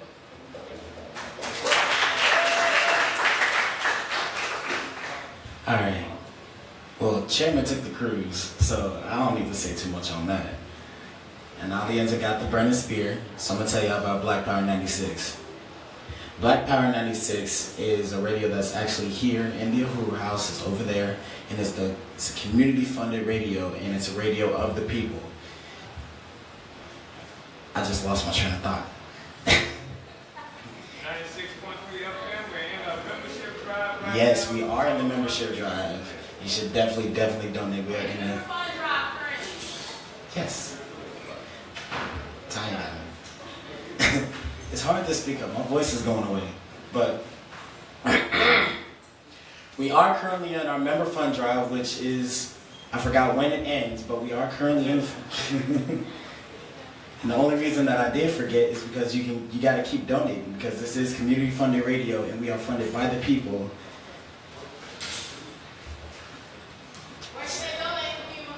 Where did they donate? Timba got it. Uhuru. Black Power 96 is in the middle of our member fund drive. We have until Tuesday to complete this. This is your opportunity to give as little as $5 to become a member. Give as much as you want. You become a member. You can go to blackpower96.org and you can donate there.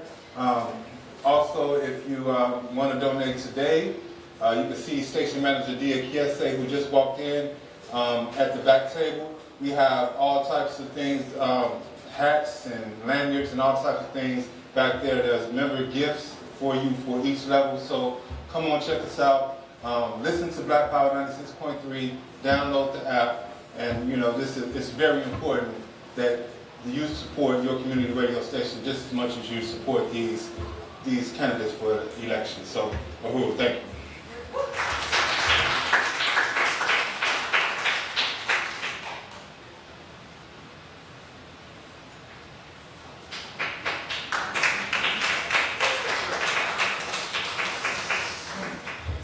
And as we said about Jesse and Akile, they are the people's candidates, and this is a people's campaign, meaning that we are completely funded and driven by the people. So if you want to look more into donating to Jesse and Akile, you need to find Scott or talk to Penny. Scott is actually right there, over there, in the Akile shirt, in that nice red Akile shirt.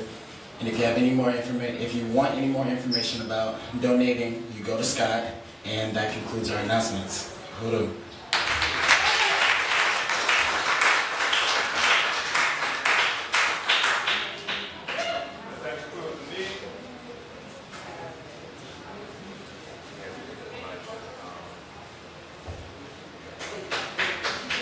Well, thank everybody for coming out. I know it's hard to leave when it's good, but thank everybody for coming out. Thank our candidates for showing up, all the candidates. It was really